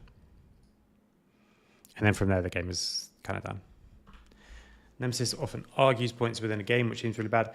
I would say it depends how it's done, like arguing in game. Because if it's like, we're discussing how, like, if we're arguing about how we should play future fights, then it might, like, it needs to happen. If we're really sure about something and it's wrong, then someone needs to work out how to convince everyone that it's right. So that could very easily turn into an argument. But if it's about something that's already happened or something like that, then yeah, absolutely shouldn't happen. Okay, so this draft was wacky as. So we did give them the Varus because we were discussing, we have 3 different options in this case, where we wanted to make sure that we kept banning these, because we decided that Natinat without being on these champs is just a lot worse. If we were going to play with them, we were going to do it from game 1. Like, Mundo being in the game when there's bruisers is much more threatening than Mundo being in the game now when there's like all the top 4 bruisers gone. So that's also another one. Then the other things that we're thinking about is, what do we play into each of the things? So we either give them Vi, or we give them Varus, or we trade them. I think probably we should have just traded them. Maybe. Because if we could just go Lucian Vi here, then I think it's Mega 1. But the downside is that I think that's worse. I think if they go Vi first pick and we go Varus something, then that's... If we didn't have anything specific to play into Vi, then I think... This is fine still. So we do Lucian, and then basically what we wanted to do is, we can do anything. It doesn't have to be Nami. We would take Nami as the only thing into Lucian Nico. but Nico can actually technically flex, so that's why this ban happens. But I think this ban is mega useless. I think a Kali ban would have been much better. I think here, this thing is where we suddenly started getting into our heads that he was some like Aurora OTP. He played a lot of Aurora when Aurora was good, and he can still play it, but he's not like, he's good on other stuff. I think the Cho top here is, I think this is what wins the game. Poppy is banned. I think Cho is what wins the game. Like the fact that if Akali also didn't have a Cho'Gath to play against, I think it's fully lost. Because here, like this 3, Akali is just mega into.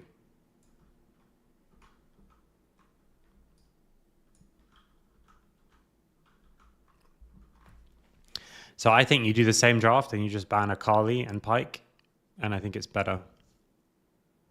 Because if it's Aurora, Nico, Wukong, like all those kind of things, I think that's much worse. I think it's just the mega Akali game. And this one is really hard. Yeah, but not as much as Cho'Gath, and Cho'Gath is better for us. So like Cho'Gath makes her life harder and is more of our kind of our pick and what we wanted like in the matchup. Yeah, so Cho'Gath for us I think is just better. The Jarvan here as well, I mean it's okay. It's not something we played very much of. But yeah,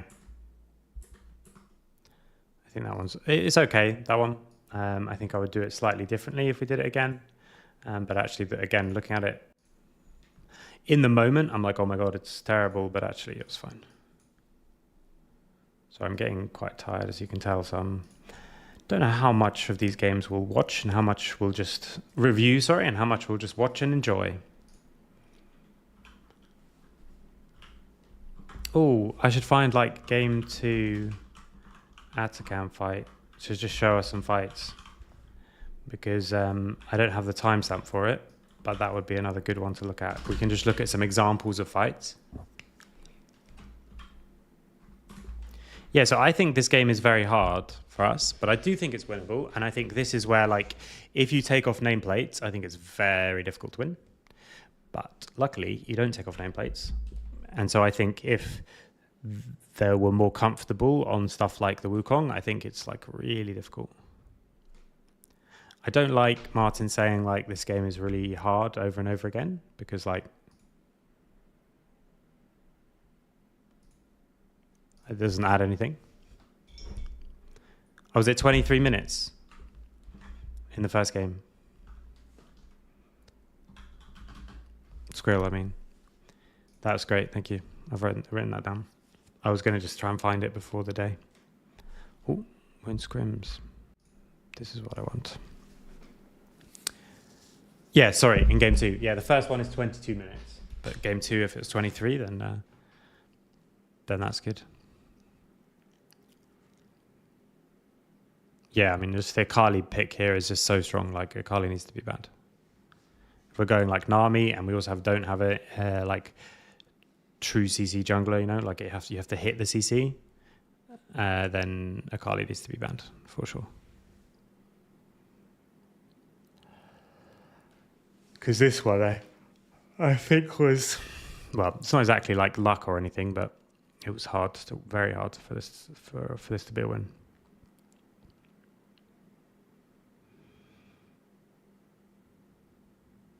Even though they got mega gap at the bot lane, if I remember right.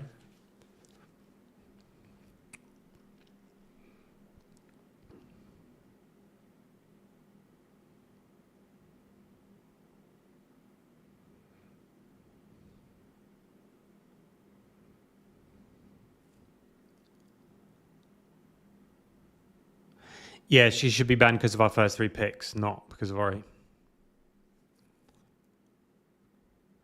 Because we've got loads of targets and no way to stop her. This is like the perfect Akali game.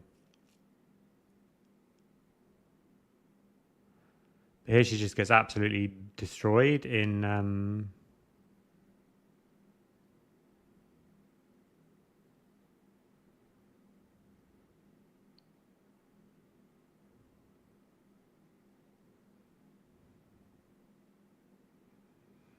We get flash in top.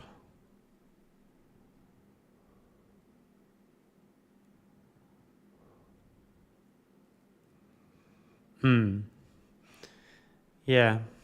But even game one, rewatching it, like we just should play one fight better. And then I think we actually win game one as well. I thought in the moment that it was really hard to win that one and it was like a struggle and all this kind of thing. Like that's what I remembered. But actually it was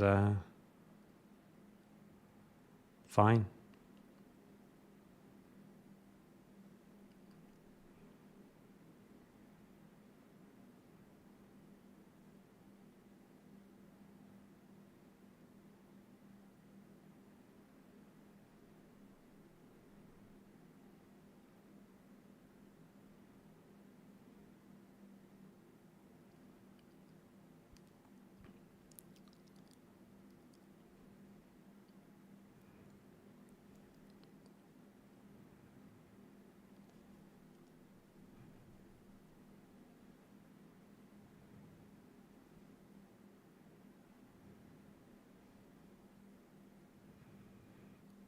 And that's a bit of a problem, obviously, even though Carly's been struggling this whole lane because we weren't able to really do much with it.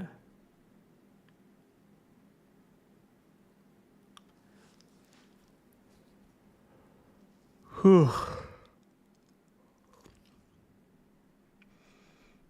Yeah, I mean, it's very close to trading back, obviously, but we get the dragon.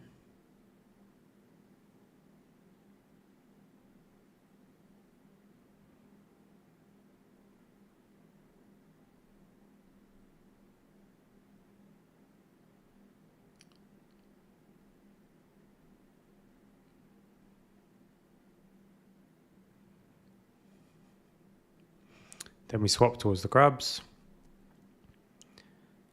We get caught out by Nico. But either way, I think we still can play the grubs.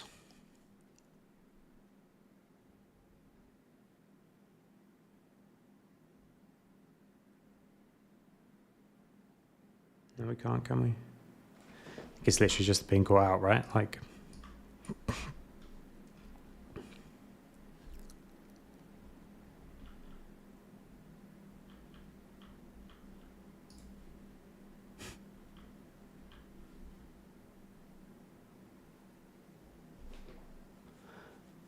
Yeah, and no flash as well.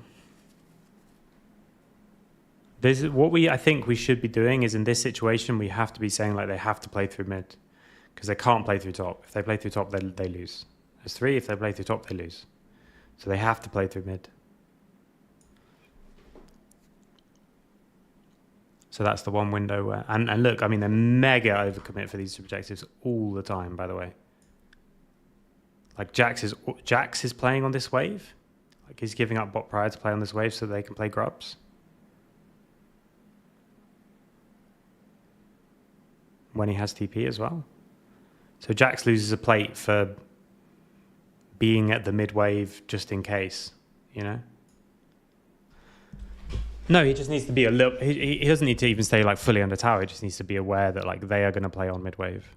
So if we play against Ruddy, like we just need to drill that in. They will fight for every objective. They will over-rotate for every objective. Which we kind of did already.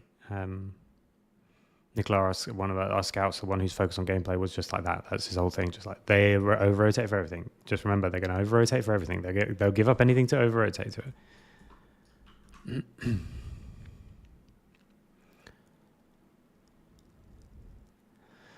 But they get all the grubs.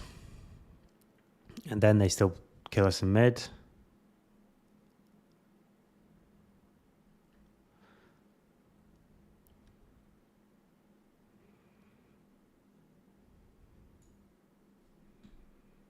And Charchi playing these... that's mega. Charchi playing these... getting used to these proxies as well. Yeah, I think exactly what we do in that situation, right? Everything is good except from we just have to know like this wave, you either play on this wave or this wave. If we're sending our strong people topside, if they match us on this wave, we just win anyway.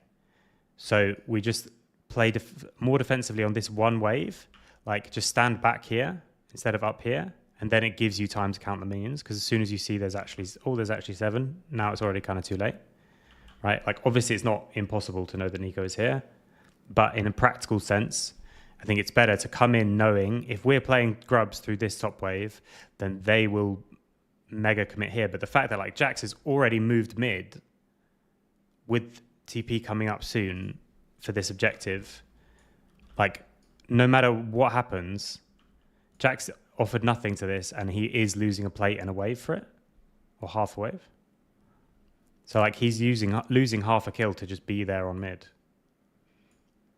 And then because, thanks to Baus, Judge has learnt the obnoxiousness of this. He's now got so much time to do something. So resets, teleports to mid lane. And then, of course, like Peng messes up and doesn't realise that he's going to get run down by a Cho'Gath, even though he dodges Q. But the fact that there's 4 people on that mid lane, not 3, is the one for me that's like, okay. That's the 4th is the overcommit. That's what I mean. So we start using the Lucian army to just pressure on mid.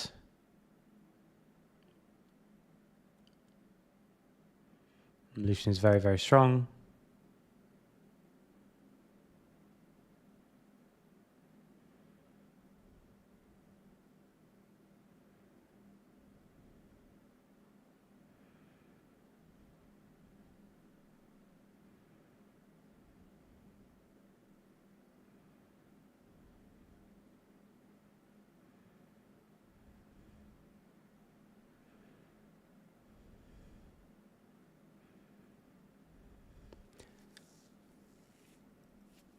Yeah, a lot better. I mean, he's played a lot more of the game, but he's just like full locked in and he's just playing so well. It's really cool to see. Okay, so this fight. See, this is an example as well. Like, I don't think I'm going to take any fights from this game because this comp is a bit weird and I don't think we would play this kind of comp again. So I don't necessarily need to look at how we play these fights unless there's something very specific that comes up.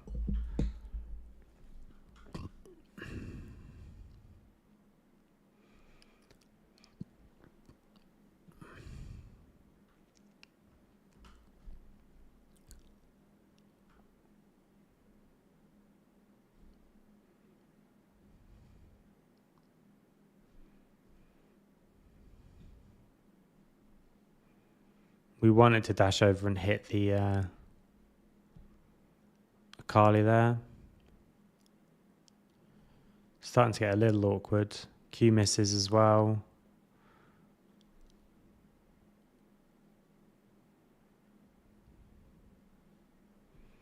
Yeah, and Akali just murders us all in the backline. And this is the comp thing. Like, Akali is just so good in this game.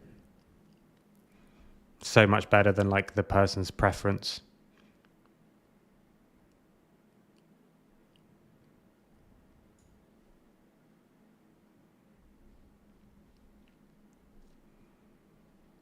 Yeah, so there's not fights from this one that I'm going to look at. And there's also no times where we had mid-push.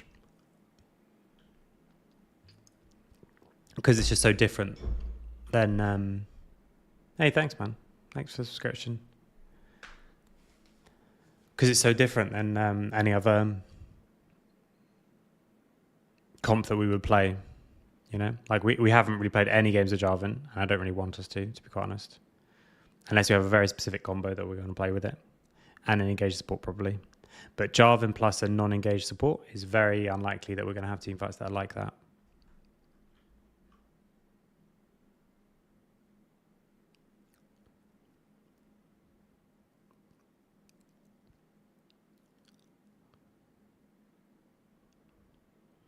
But we do start getting towers. We get a solo kill. That's huge. We get a solo kill and get out. That's huge, huge. I remember that.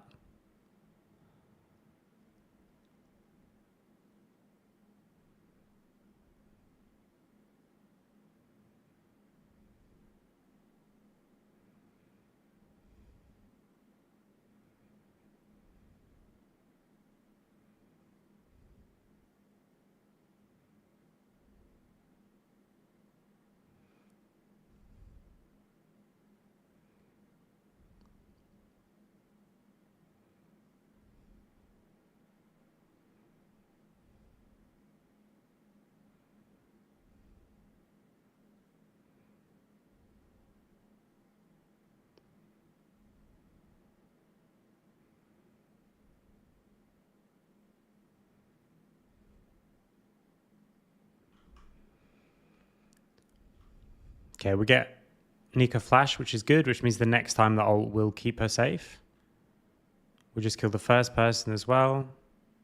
Sorry, I'm mega tired. I don't know why I'm so tired. Like, I'm just zoned out and realized I didn't really say much while I was just watching. I don't think there's going to be stuff from this game that I want to look at, so I might even just skip already to the next game. Turns out 2 hours of a review, in-depth review, is about enough for me. I have to make it so I can't think.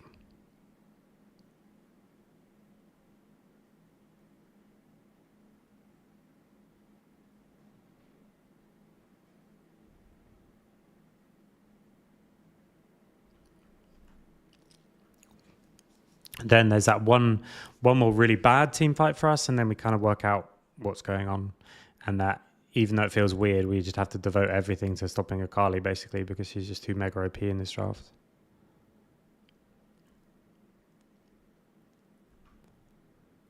And it's so annoying that they have two different... yeah, so here, like, we're all split up. He jumps in this.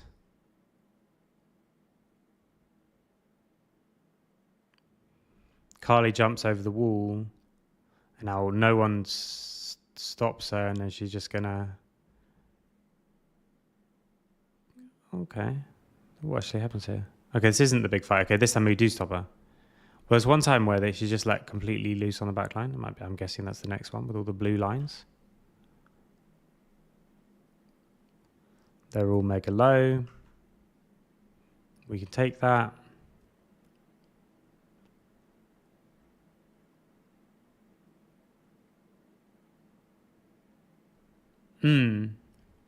I would change the draft as well. We'll talk about that one in a second.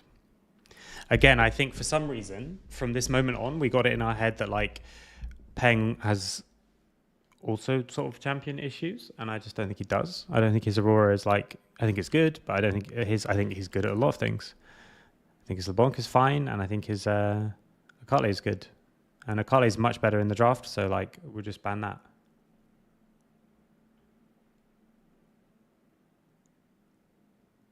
Yeah, we wouldn't draft like that against Lost Returns. I can talk about it in a second, but it was like very specific.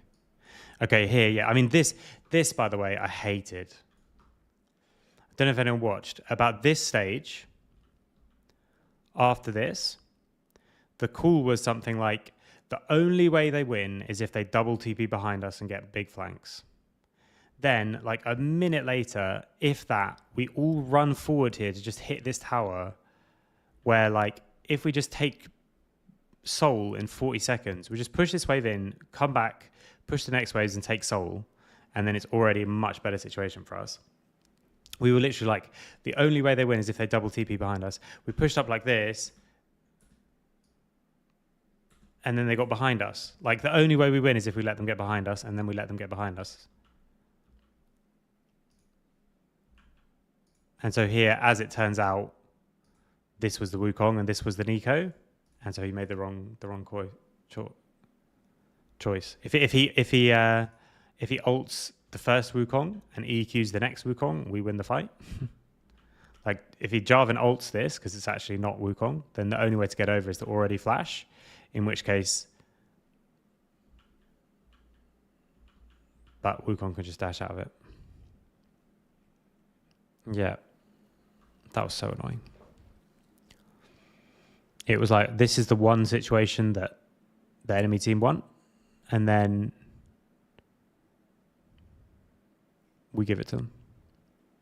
They don't make it happen, we give it to them, and that's the point. If they made it happen, like, fair enough. If they found some like insanely good flanks, or they waited somewhere for ages to find a flank and like Hillisang us, then, you know, fair play. But when we literally just run into the only area on the entire map where we can just have people walk behind us, and we just run there for like 30 seconds, not just run and back out, but run and stay, then we deserve to die, to be quite honest.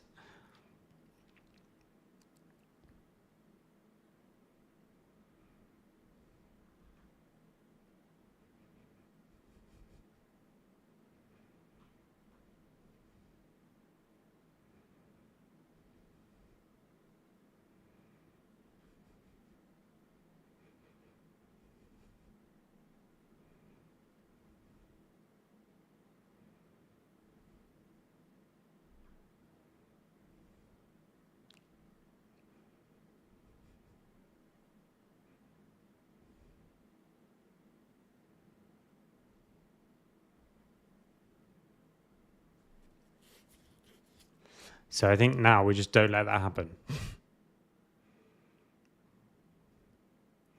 So this dragon, because we have the control of it, they can't get good flanks, and so they just trade it.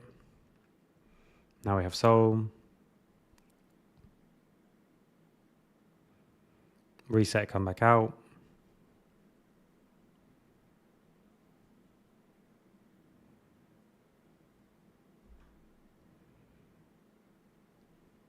Now when it's like this, it's harder, you know?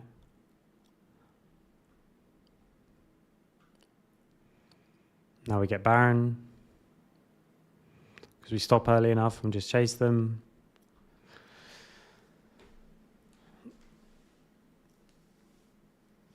Do we fuck up the Baron push in this game? Or was that a different game?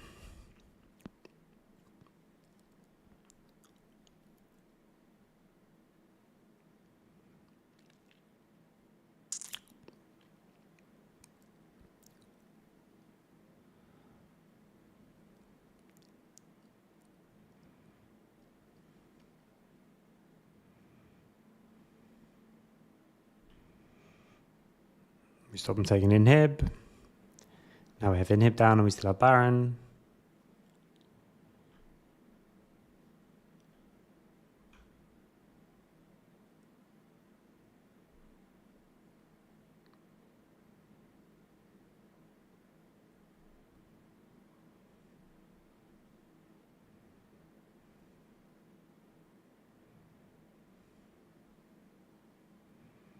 Demolish proc is nice and balanced. Now we reset. No, I think the way we played it was good actually. I don't think we get much more than that. We got inhib, so inhib's going to be down for Elder, and we saved our own mid inhib, which is good. So we play this next mid wave. And this is like where they need to have like something happen, but then minions are pressuring the game. So they really need a flank here.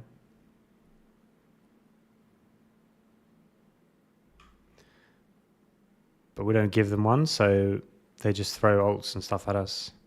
Because it starts to get nervous, all right? Like you have to force something because people are coming in. Akali ults. This is not ideal that Akali gets such a good position on here. Because we weren't able to catch their midway very high.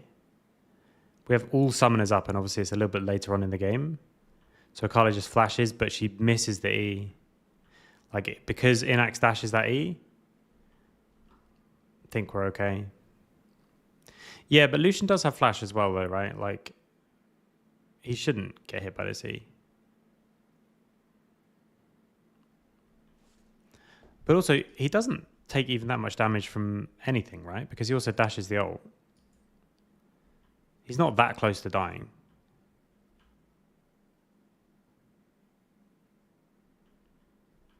You know, like that's not a Kali E amount of HP damage. So I know obviously she sticks to him more. It's an extra 800 or so. He's a lot lower. But I think like with redemption and stuff, like he's still okay.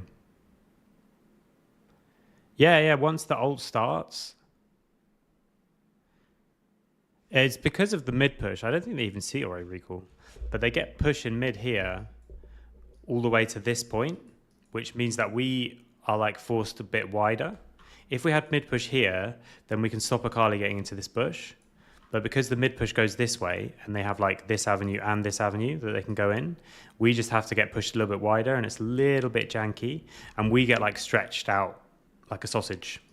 Tanks here, backline here, and then as we move through, then Akali gets a window onto the side, like backline access.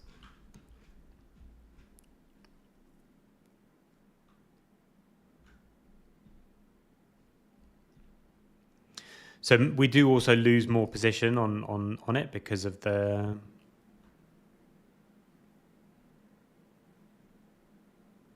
that's a tragedy. We do lose position on mid because of the Ori recall.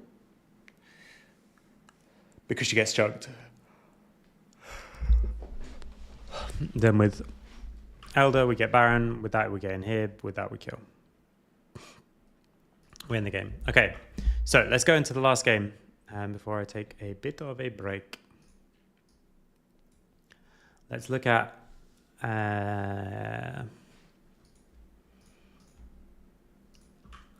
let's look at the draft again, and I can talk about the draft. So, again, you take nameplates off, and I think our draft is really bad, but you don't take nameplates off because you play against people. You don't play against, like, the theory.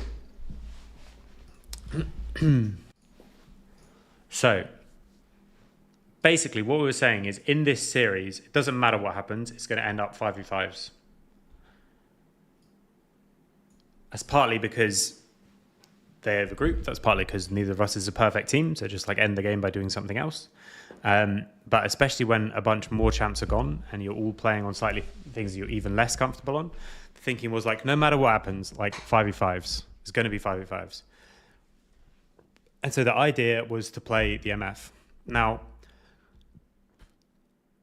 we thought at this stage that the bans are kind of locked as these three. Because if you give Vi now, like, she just runs the whole game. Like, with all the other champs gone as well, like, if I can just be a murder. And so, same with Rumble. Like, the downside of Rumble at this stage is that you have much less engage. And so Rumble is worse in those kind of comps. So actually, to be honest, if you're going to give any of these, firstly, I would just give Poppy. Although obviously Poppy is very good for us. But if you actually, even though Rumble is really strong, especially at this stage, like this is before the nerf to Rumble, which I'm not sure if it actually matters or not, but anyway. Even though Rumble is quite strong, he has much less combos at this stage. All melee supports are gone, other than like, it was what, Braum, Leona or something at this stage? No, wait, there was still Braum, Alistar and Leona. Okay, so actually, yeah, you can't get Rumble. Okay, so what I wanted to do was say, okay, I don't know why we've got it in our head that we have to ban Aurora. I would just leave that Aurora ban because whatever Peng picks, like even if he picks Aurora, and instead here I ban the Braum. Because I think what they could do is just pick Braum here. Like, was this just Braum volley? And we can't go melee, we have to go range support, and now it starts to get a bit weird because we don't have the stuff that would work really well with like Lulu. If we take the Lulu ourselves, we don't have like Lulu something else.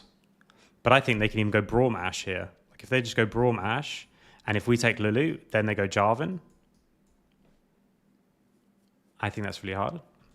So I wanted to just get rid of Braum, in which case we will definitely get one of Leona or Alistar here. We just go Leona.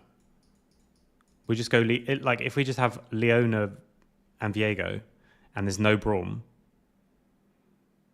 they probably can't even still go Lulu, but like, they probably just go Alistar, honestly. This just becomes Alistar. Like, you just trade. That, I think, is much better for us. We have more setup for the Viego, but the basic thing was just like, okay, whatever happens, this is going to team fights. So let's just pick some like late game team fights. As soon as you've got a mobile carry and a non-engaged support, then Xerath is a mega, no matter what happens in mid lane. So we should just ban two things for... I think we probably should just... we've already banned a mid, actually. So I think maybe mid we just leave. Oh yeah, Jarvan was out. But my point is just like, no matter what, I think it's better to... it's better to just ban the Braum and take an engaged support rather than... As in like... Here, we're banning for like champion is more important than comp. And here we're picking comp is more important than champion because Braum Blind is a nightmare. And if you play against like this and they're really insanely good, like if you play this draft against Lost Ratones, well, obviously everything goes in different places. But my point is, even with the places where it went, if you play this draft against Lost Ratones, I think you lose by 20 minutes and it just doesn't matter. But we were saying, look, I don't think in this game, in game 4, in upper bracket final, with the way the series has been going, they're good enough to beat us before it becomes impossible to beat us. So that's what I mean by like, this is not a draft that you do against anyone. And to be honest, it's not even a draft I do against Ruddy most of the time. It was the way the series had gone, the amount of champions that were out, and just the kind of feeling of the games was just like, no matter what, this ends up in team fights. So let's just pick all team fights.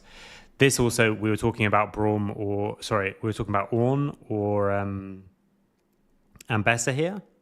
And I think just you can't, after Tamas has been playing as well as he's been playing, and he says, I want to play Ambessa, even though I know Orn is better for the comp, you have to just like, okay, in this game it didn't go very well, but if he just runs over him like he ran over him in every other game, then it's good, you know? So I think you've always got to back your player here, but I do think I would change Orn, and then I think it's still fine anyway. Or I would change this, Braum for this, and then this becomes a melee support, and they probably take another melee support as well, but who cares? How can you include Freddy Xerath in draft? Well, he's very good on the champ. If the enemy team doesn't have very much engage, Xerath will 1v9 competitive games, like fully 1v9. I think more than almost any champion in the entire game. Xerath in the wrong place for your team, as in like, if we forgot about it, an enemy picked R5 Xerath and we have no engage because we thought we were playing range, genuinely in competitive, I think that Xerath is like, fuck, it's lost. Like there's been drafts that either we've taken Xerath or enemies taken Xerath, not just this team, because Scarlet plays Xerath as well, the Safari that I was coaching most recently before this, which is not exactly recent, but still. There are times where it just warps the draft so much, because if you've got immobile carries, even just one immobile carry, or here 2 immobile champions who are squishy, or 3, he just one-shots them, and it's from an uncounterable range, like more than Ziggs and Lux and all that kind of thing, although the same thing sort of applies. Like, if you can't engage on the Xerath team, you lose. It's that simple, and that is really cool. No, I think Xerath's probably like one of our definitely our most played non-meta champ is Xerath. No. Xerath is better the later the series goes as well in Fearless. But there are cases where, so here we're playing Xerath because firstly, other stuff is gone, but also Ashe Lulu. Ashe Lulu Volibear. 3 basically no engaged champs. Xerath is already good. So if enemy drafts this in game 1, then we still go Xerath. Or if they draft this in Syndra, then we still go Xerath. Like in the first game.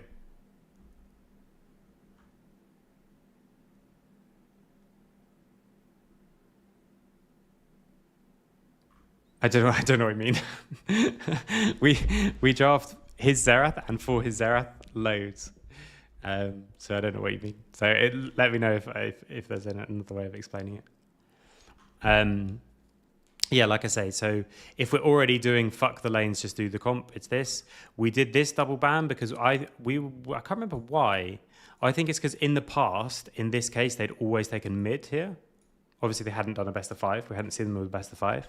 But their mid counter rate is like 50-50 and their top counter rate was less or something like that. So we were expecting them to want to counter top lane, which is why we got rid of these 2 things so that we could just blind a tank, because that's how we were going to fill out the rest of the comp. And then we should just We should just blound a tank anyway.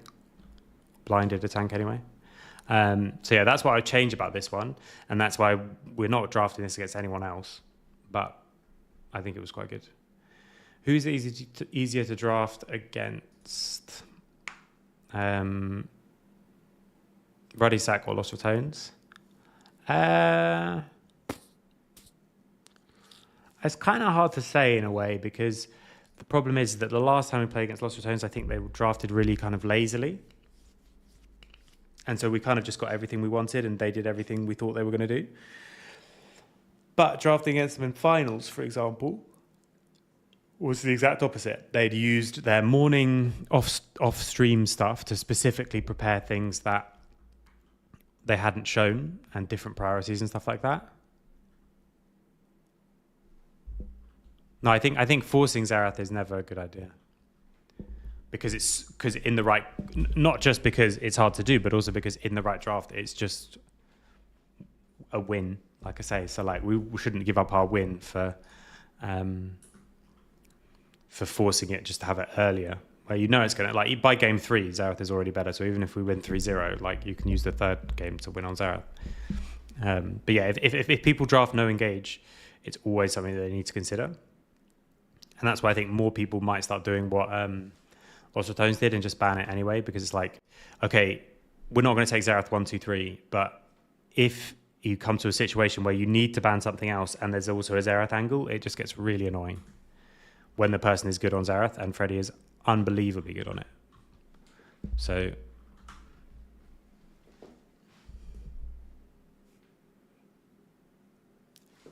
yeah, I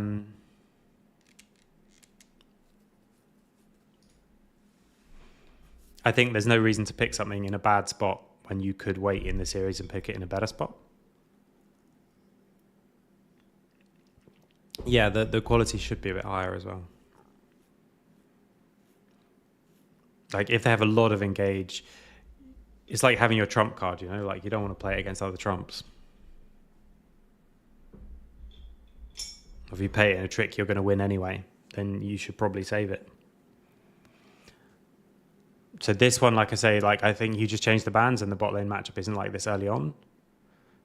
And it's very bad.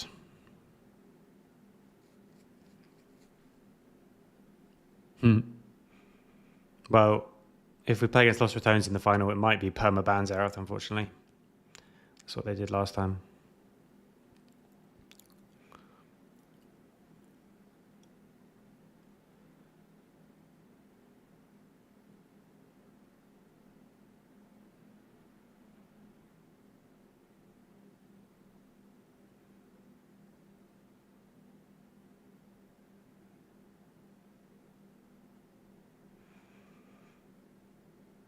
Yeah, so this one, like, all the lanes were, well, top lane wasn't supposed to be tough, but all the lanes were really tough. But it was just like, if the game gets to like 20 minutes, I think it would be even more so with Ornn. Yeah, and this is a big problem. Because that was our lane that was like the big win lane. This, I think we just misplayed. We said it even in the game. You just don't flash until you can flash and also avoid the volley E. But this time, unlike the first game, we're just much higher HP. So even though the dive is a much better dive than the first one, because Volibear is much better than like Neferi, it's still really hard for them. Like, that flash is bad. Like, you should wait and then just flash when his E is coming down, and then I think they don't even win that dive.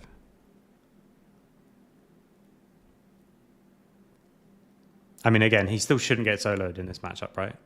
So, like, it was close.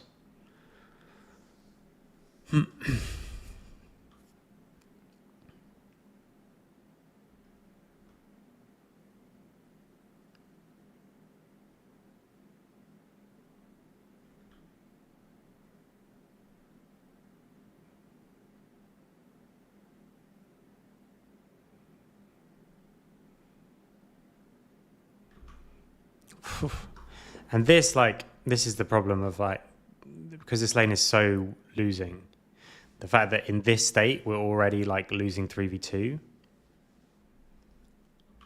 because we couldn't get any summoners from them. Well, we got heal, I guess. Couldn't get any summoners from them in the dive even.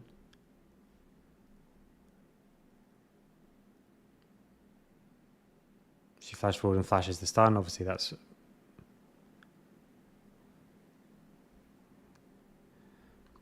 Like, that return is obviously really good for us. But like I say, at this stage, again, against a good team, this draft is just unplayable, I think, because of this.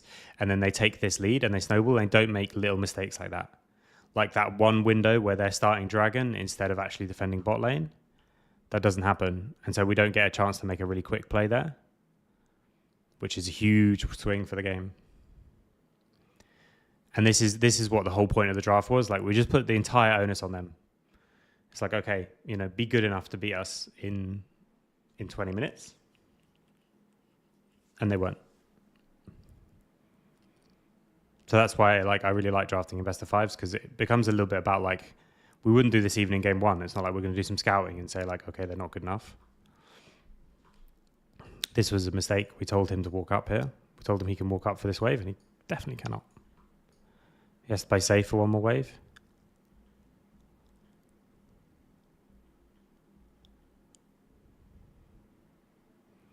The other big downside is that their whole plan of the series was to target Freddy, and as soon as you put him in a side lane, it's hard.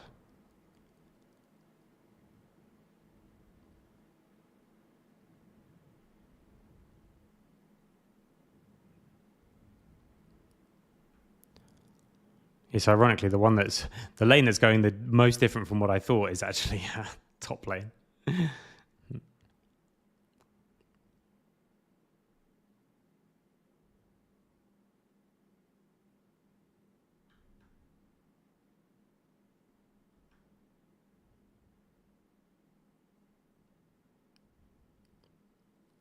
Also, something like LeBlanc or Ambessa. We missed this because of the minion.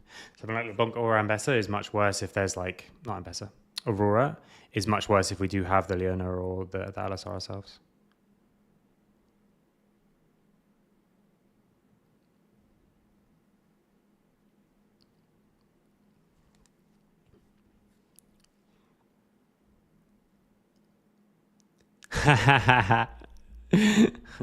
is actually working, because I did change something, but I don't know if it actually is helping. I'll re-look at the thing. You can't hear it anyway, so you don't get to make sassy comments.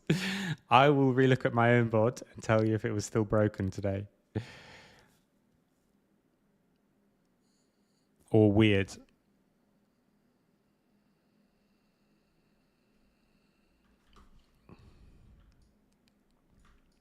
I think this one almost goes really well for us, doesn't it? Yeah, so they get themselves in this choke without having Lulu flash.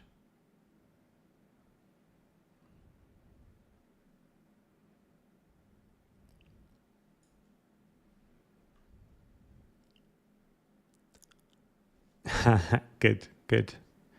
Really clear is good.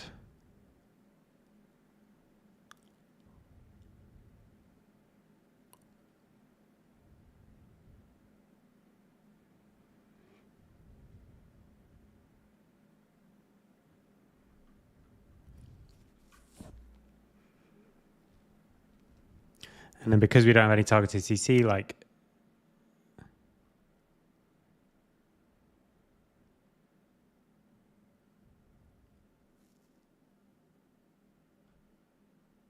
the beeping sound. I took me a long time to set up alerts properly, but now you guys shouldn't hear alerts, and I do. So I can hear when someone follows or subscribes, and I'm more used to it. It just means I actually remember to look. I can't remember what I fixed about it. And also I fixed, if anyone didn't see the stream on Monday, I fixed the ducking thing. So when I talk in scrims, now they go quieter. I did nothing different from the 5 different times I've tried it before. This time it just worked. So who knows?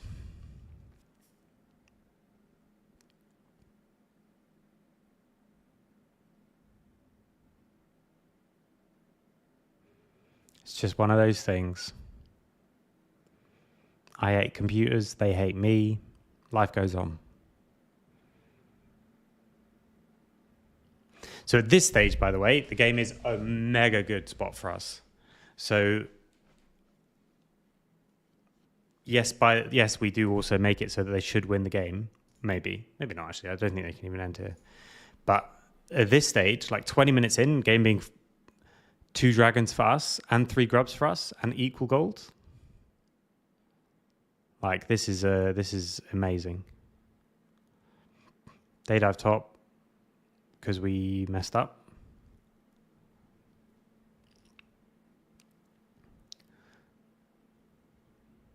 That was a bad tempo read situation.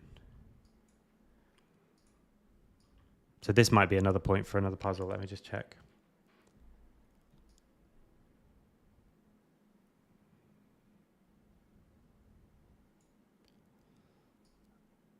Yeah, so let me just write down the start.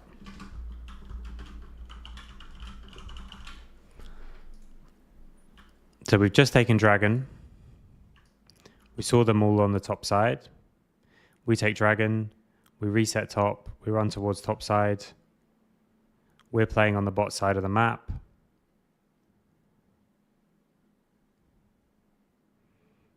Like this wave in top. They kill the wave in mid. Lulu starts walking up to that side.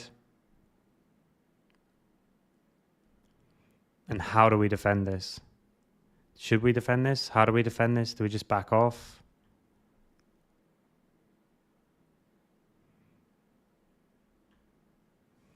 Because here, the fact that Ash almost gets the Braum kill as well. And now we lose a wave in mid as well. And we lose all our camps. So I think that one just like, can we defend this wave? And if not, what do we do? Like we just come back and we just play on the camps with the mid push later.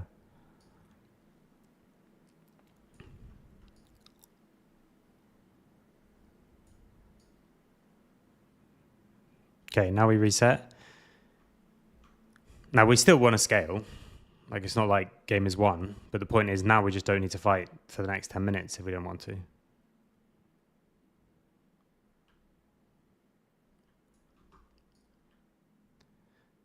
This was bad.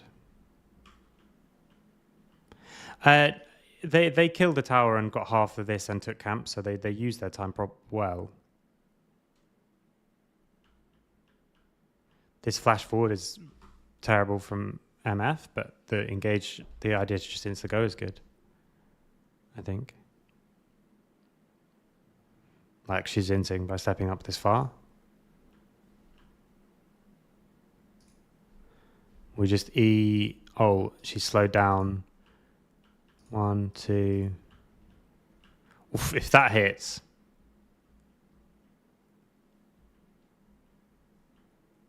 I think she has to flash anyway, but either way, we punish her for stepping up on mid wave. We want to play on the next mid wave.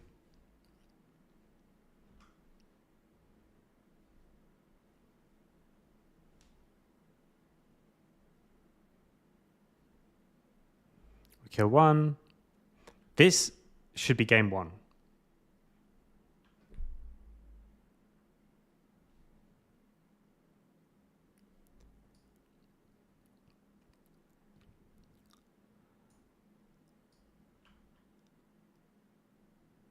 How do we throw this? It's like the gold is equal, but like the game is not.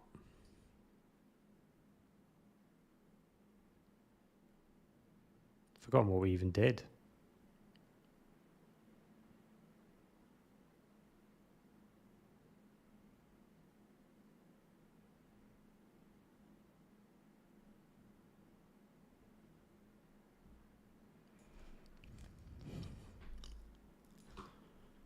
We'll just get picked.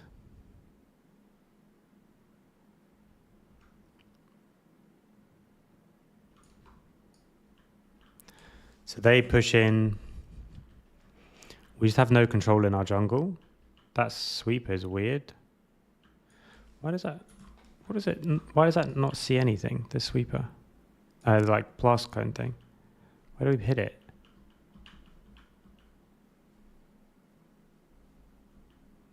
Doesn't see this bush. It only sees one bush. Like I would just hit it this way. Obviously, it's hindsight.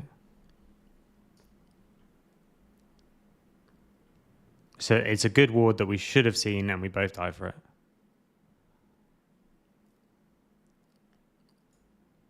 So they get the dragon, but again, we can give them it because we've got 2 dragons. They get Atakan and dragon, and Atakan doesn't really matter, I don't think.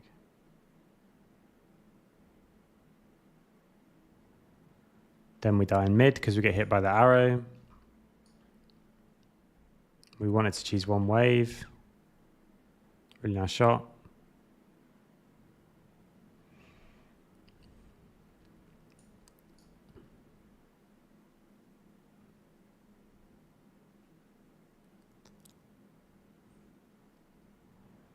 But I mean, even like 4v5, they can't.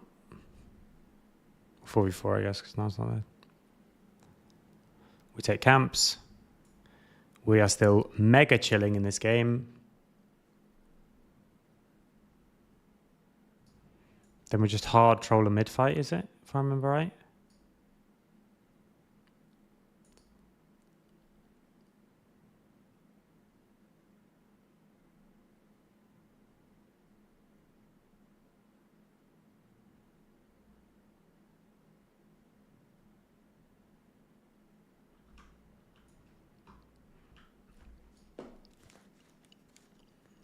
We just can't go in here.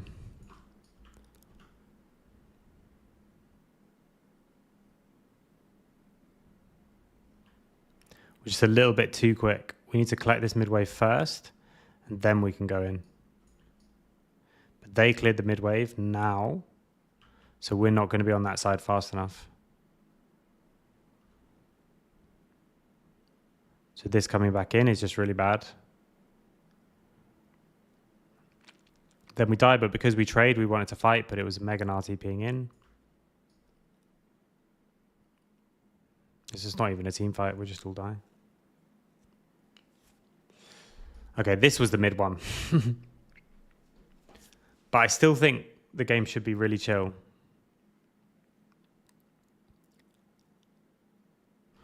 They got nice picks with a LeBlanc and then with an Ash ult. We entered and we just completely disjointed on the tempo with the rest of our team. But then this is the big one.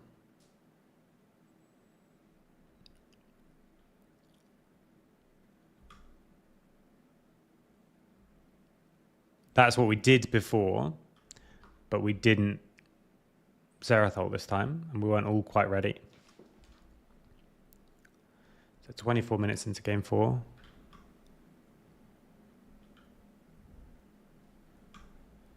Now, we just can't fight. We have no MF ult, just don't fight for a bit. With no flash on Xerath as well. This is the worst fight timing for us. If we make a fight happen, I'm going to be pissy.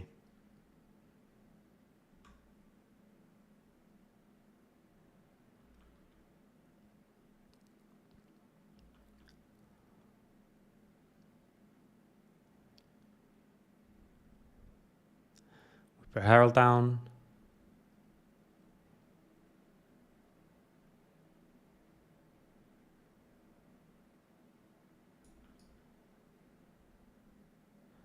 We start running the Herald another random way.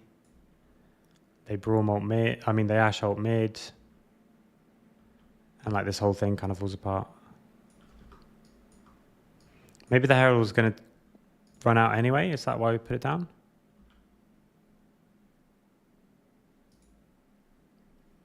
I'm going to guess it does. I'm going to guess it's about to run out.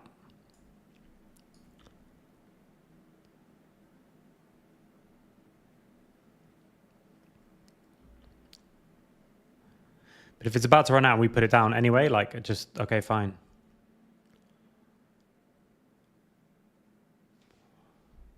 I can't remember, honestly. They change it every now and again, so I should know, but I don't. We just stay together on the wave.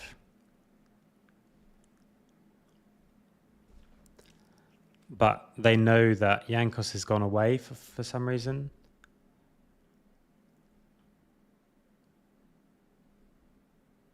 And we don't have like MF ult to stop them, you know? If we're just like E-ulting. And we don't have Xerath flash.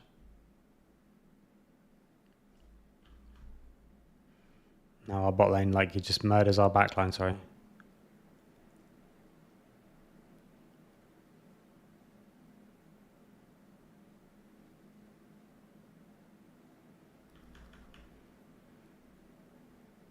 Yeah, okay.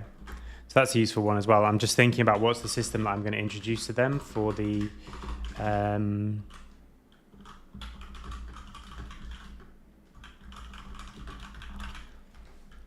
team fights, and which will it show, you know? Is this going to be useful for any of the things that we talk about? So cooldowns, MF ult is down, summoners, Freddy doesn't have flash, and then it's going to be like positioning. So who gets backline access? Who benefits the most from backline access, and can they get it? all of those is bad. Like giving them backline access by running away with the Herald is bad. But even putting the Herald down, like knowing is now a good fight timer. It's not, because we don't have MF or Xerath Flash. So, okay, if the Herald gets nothing, fine, but at least we don't also give them a fight.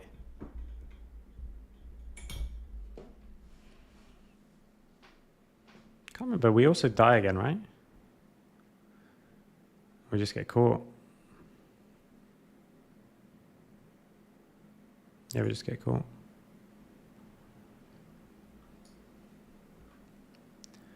Then the Ash ult again. I mean, Ash, by the way, is also like, if they didn't have Ash, it would be even better.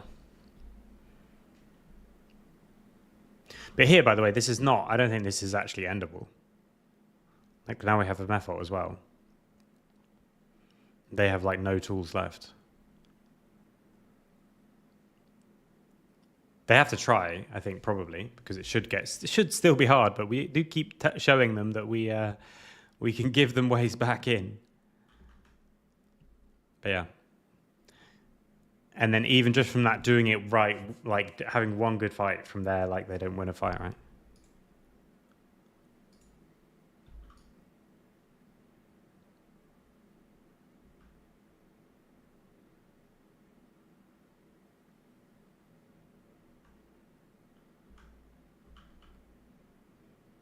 We just don't give them backline access this time.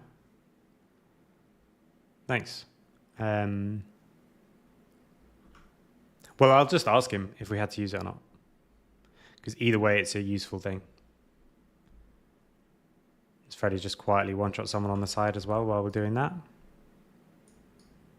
Yeah, so unless they get unless they come from multiple different angles and they get backline access, they don't win fights. So if we just don't give them backline access, they don't win.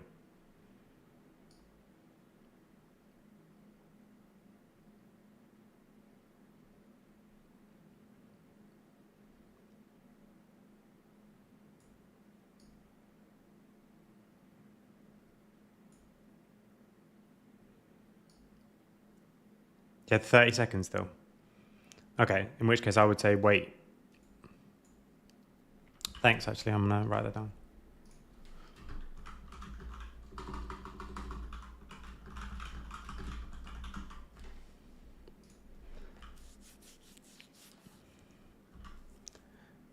Yeah, and then now the game's in a weird spot where it's like, okay, the gold is pretty much even. There's only one dragon, but it's like, yeah, but... So that's got 3 items now. You'll see the damage when he hits anyone.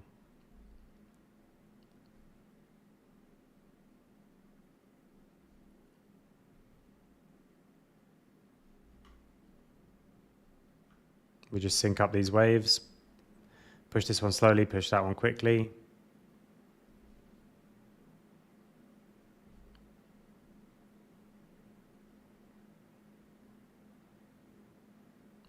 But you get one Xerath Q on a Lulu or Ash or LeBlanc, and yeah, look, half HP, and now you just lose the tower. It's a nightmare to deal with.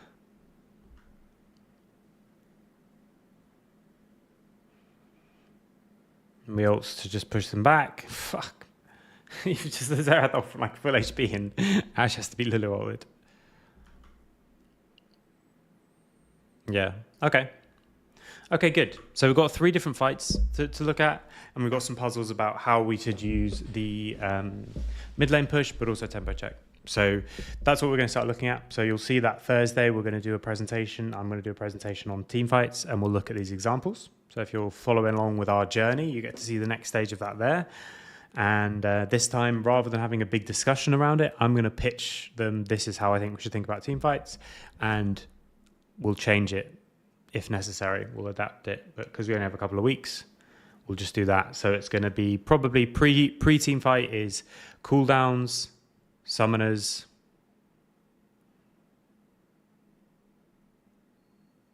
items, probably in that order. Then in the fight, it's like who benefits more from backline access, who wins the second phase of the fight. I think that's always an interesting one, and stuff like that. But I'll look at some other things. No, I'm going to stop the stream now. So thanks everyone for watching, and I will see you tomorrow. I think tomorrow we don't have scrims, so I'm going to do another stream, but this time I'll do probably a solo queue one, or that might end with some variety games as well. But I'll do some more of this solo queue climb because it's been a while since we've done that. So thanks for watching, guys, and I will see you tomorrow. It will be 2 o'clock as well because I have some stuff in the morning. See ya.